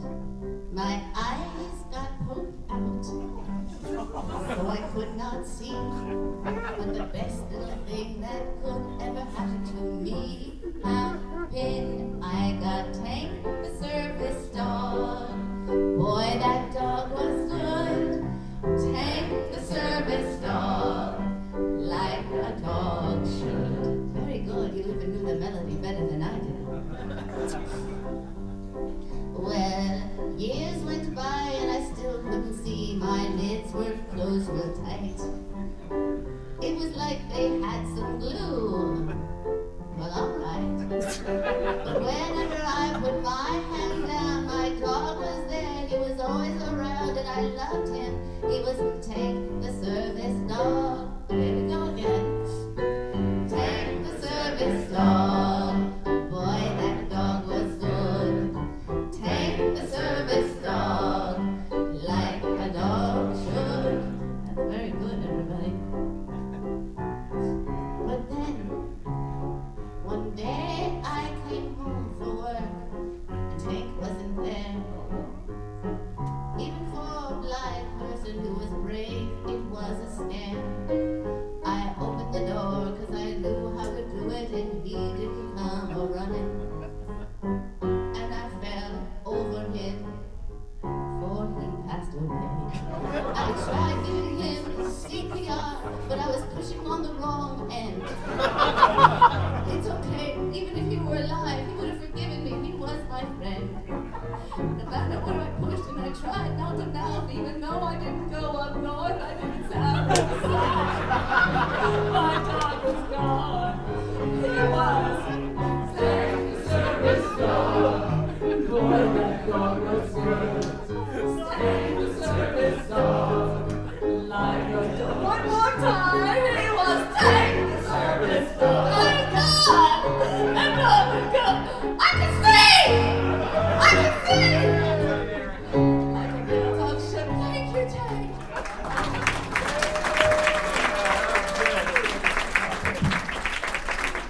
True story. And remember, we're still taking donations to the Better Life Pet Rescue.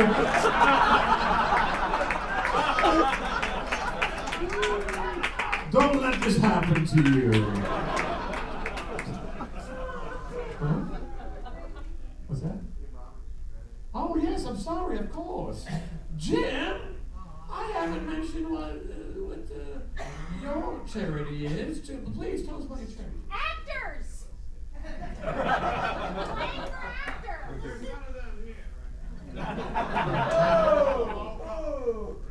It's actually the Dravet syndrome. It's a form of epilepsy. And my niece, who is now she's about 5.5 years old, and she's had a little over 200 seizures. And right now, and there's no cure, she's on medication, and if she can go 20 days without a seizure, they consider it really great. Give Kids the World brought their whole family down from Minnesota, where they live, down this past October, and we got to see them. Otherwise, they can't leave home. I mean, the parents can't even go out to eat without fear. They can't leave the kid with a babysitter, because if she goes into a seizure, it's a grand mal seizure where she's laying out stiff, with bone coming out of her mouth and stuff. And it's just so sad. But that's my charity. So.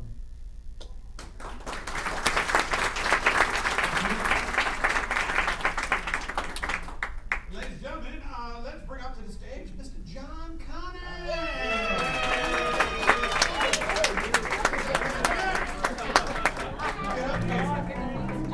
Push it up. Push it up. Back there, we push it up.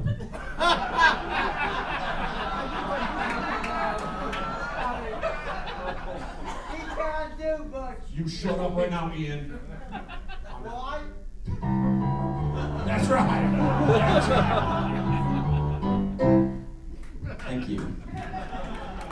Hi, everybody. Hi. I would like to share. I can't put this thing in it.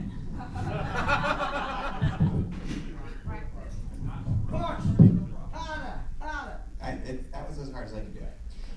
Okay. That's why you're I would single. I'm losing concentration. I would like to share with you all now a song that I learned back when I was a child, back in Sandusky, Ohio. Go Buckeyes! And we used to have career day in our elementary school, and folks from around the community used to come and do little presentations to us kids about what they did for a living. And so I would like to share with all of you the song that our town postman brought in. Do we have any postal workers in the audience? That guy right there? Excellent, excellent. Well, this song, sir, it goes out to you. It goes something like this. I am happy, I am gay, sometimes I come twice a day. I'm your mailman. Grab your knockers, ring your bell, don't you think I'm sort of swell? I'm your mailman. I can come in any sort of weather, 'cause I have a sack that's made of leather. I don't care for keys or locks, I'll just stick it in your box. I'm your mailman. Take it away, Hank Nail.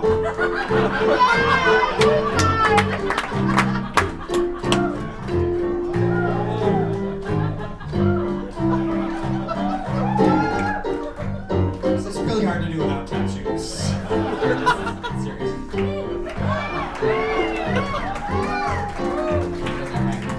I can come in any sort of weather, 'cause I have a sack that's made of leather.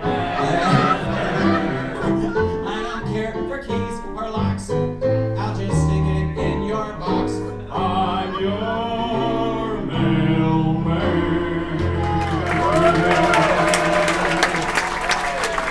Thank you.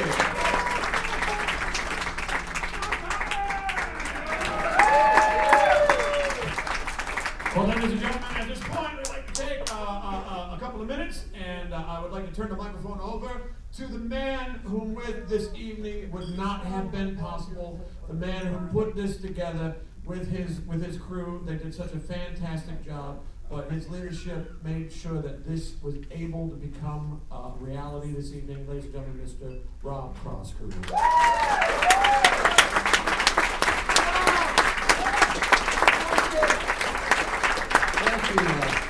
Thank you, friends and fellow adventurers. As all of you know, we all love the club, and some of us just loved it too much to let it go. So we're going to keep on doing this. Those of you that have a real appreciation for the theme tonight should know what's coming next.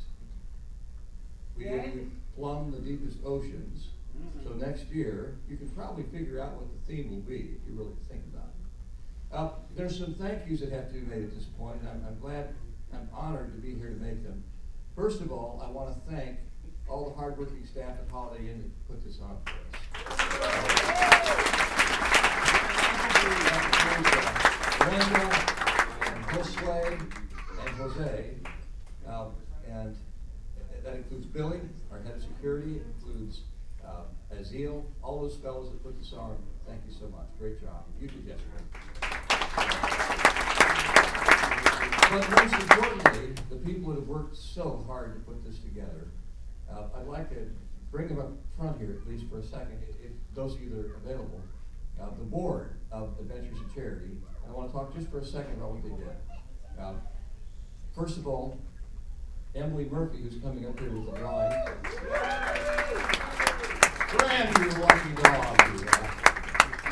Emily has worked extremely hard on putting together all the creative things in the back of the room. They've worked weeks and weeks and spent an awful lot of time, and we appreciate you so much for doing that. And those of you that have the platinum swag, those lovely glasses that have the Adventures Club theme, that was hand done by Graham and Emily. By Emily. By Graham's mold making skills and Emily's sculpting skills. So big hand for that. At the very front here, Miss Mandy Schroyer, our stage manager. extremely hard. Ladies all put together. Somewhere in the back, we've got Hugh Janasco coming up front, playing Mary in the Thunder, as many as he can. We also should have somewhere Sean Tucker. Some of you know the president of Choreographic Crew, along with his sidekick, the one and only Jason Schuck. He's the founders of the Schuck and Tuck Shack, and we're so glad to have them here as well. Graham Murphy is he was the cast member director last year, and he is cast member director emeritus this year. So thanks to Graham Murphy for all his work. Then the person who made that fantastic statue of Zeus out front, the one and only lovely Tika Chu.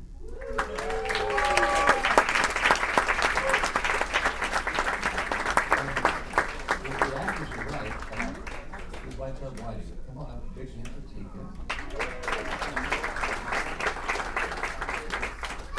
And let's see, who do we have left?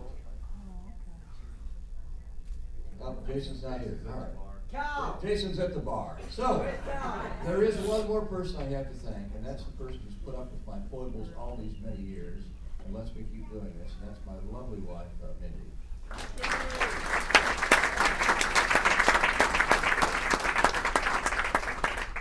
And if you want to know how I landed her, what can I say? I'm Irish, I'm lucky. So, without any further ado, we've got some winners here to talk about. Let's give the board one more big hand as they get the entertainers on. Ladies first. All of them except the lovely Emily, who's going to be helping with the drawing. The 50-50 prize, or split the pot to the winner, will be $231. And we need you don't get the bucket. You just get the money out. Let's get Hank to draw. Hank, would you reach in and grab one ticket, please? Stir around, get one from the bottom. One and only one ticket. Pull your numbers out, take a look. Oh! Here we go. I won't repeat it. There it is. Okay. It's a red ticket. And the last four numbers are 8, 7, 7, 8. There you go. 8, 7, 7, 8. Bring it up, let's verify it. Who is our winner? Our winner is rapidly advancing to the stage. Our winner is slowly advancing to the stage. There you go. Our winner is coming up to the stage. Let's give him or her a big hand. We didn't see the ticket. What's the last five numbers?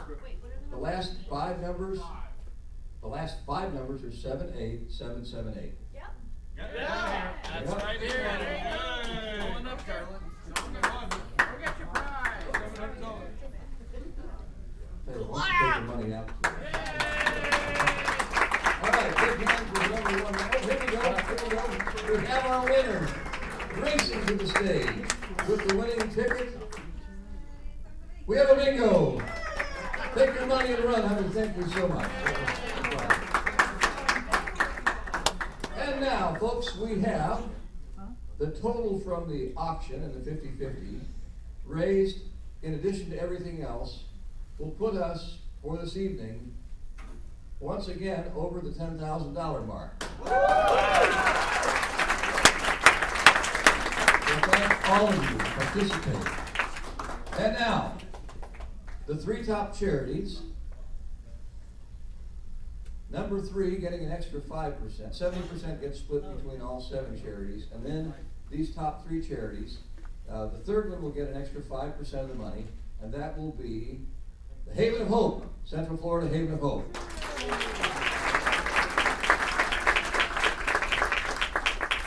In second, getting an extra 10%, the Leukemia and Lymphoma. And finally, for the third year in a row, our winner Taking home an extra 15% is the Better Life Pet Rescue. And the final thank you goes out to those fabulous entertainers from the Adventurers Club and Comedy Warehouse, who are going to take us home, I think, in rousing fashion. Let's give them a big hand.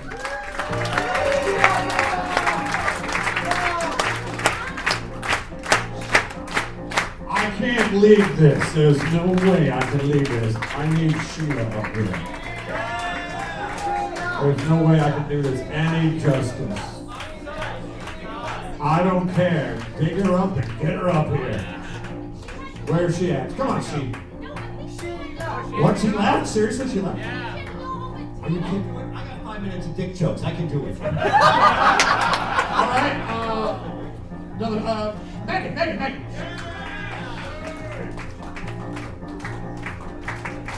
Oh, when the Saints go marching in. Oh, when the Saints go marching in. How I wanna be in the number. When the Saints go marching in. I got one for me. The Adventurers Club, it has some fans. They come in groups, they come in herds. But with my geek cred, I will rule them, because I've been pronounced the queen of the nerds. Oh, when the Saints go marching in, how I wanna be in that number. When the Saints go marching in, get up here, Bender.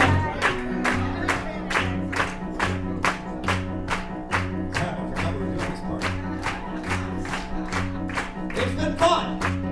It's been great. And I wanna say one thing.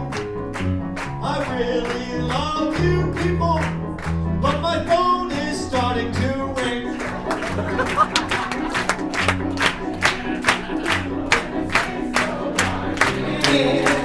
We can't afford power to 2 mics. What is this? It's like closing all over again. Why don't you stay here? Why don't you make friends? No, it's not on. They turned it on for him? Really?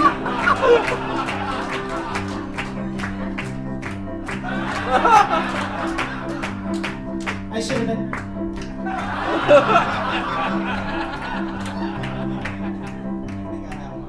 Oh, he'll turn it on. Is it on?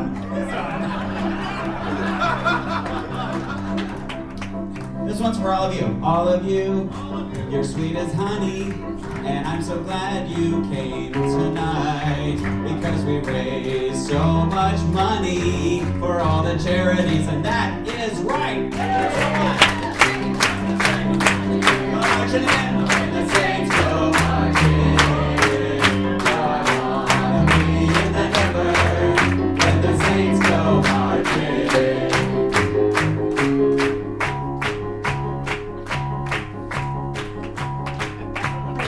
Some words are hard to say, like goodbye, but I want to say to each and every one of you tonight, thank you so much for doing what you do and for keeping the club alive. Oh, when the Saints go marching in, oh, when the Saints go marching in, I wanna be in that number. Oh, when the Saints go marching in.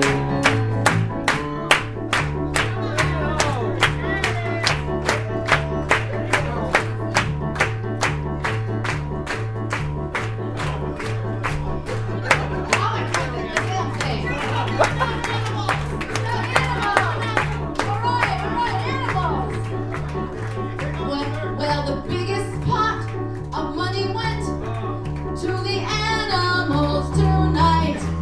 Even though I was here for the arts and it didn't get it. If you don't support the arts.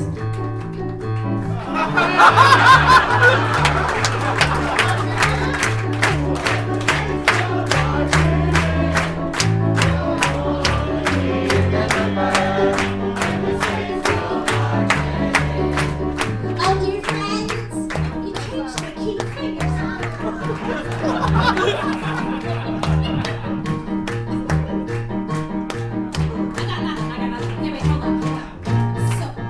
Thank you.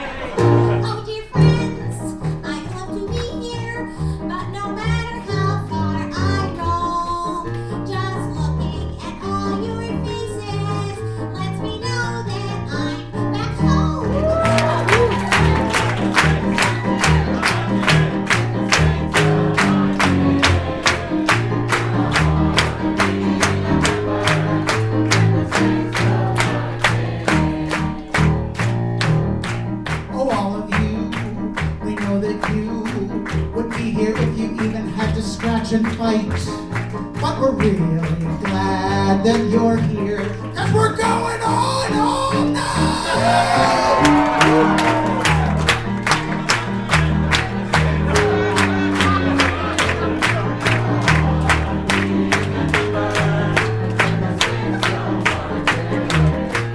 It's been fun, but it's been long. So go home, I don't want to push. But hey, we'll see you next year. And until then, Congaloosh! So much in how I wanna be in that number. When the saints go one more time, sing it out. When the saints go watch me out.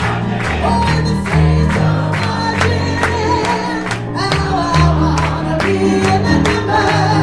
When the saints go marching.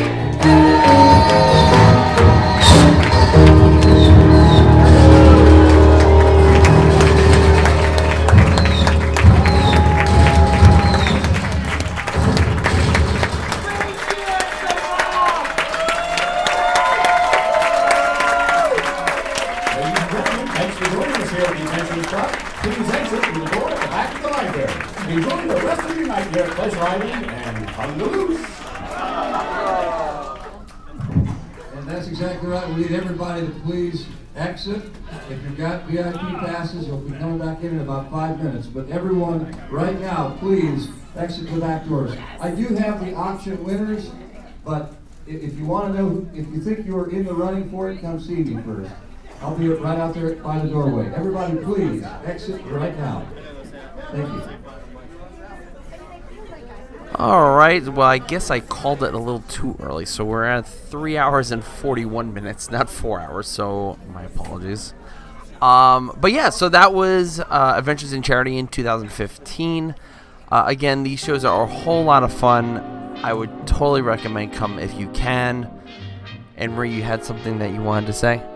Well, this was, like I said before, this was the year I was working the silent auction table. So I actually got to see and count the money that came in for this. And it's just great how much people are willing to give to these charities. And some of the merch they have there is just fantastic. And I think this was the year they had that little monkey you wanted. No, that was 2016. It was Albert the monkey from Hong Kong Disneyland, and there was some other blogger that was who was outbidding me for it, and it was going back and forth, and then it just I couldn't pay that much anymore, and I was really upset about it. And this was also the year that I had my first Congaloosh drink, because they sell the Congaloosh at the bar. And that's another important note. If you are going to come to this, it is a cash bar. They do not accept cards. So, because that's why we didn't have it the first year, because we didn't have any cash on us. There is an ATM outside the ballroom where this is located, but just keep in mind the auction and the bar are both cash only. Also, the ATM in the hotel does take a small fee out. So if you can go to your bank before you come, be most preferred. I'm trying to think of anything else that I recall from this show. Because every year it's a different theme, which takes a line from the Adventurers Club Creed. Was it the Creed? It is the Creed.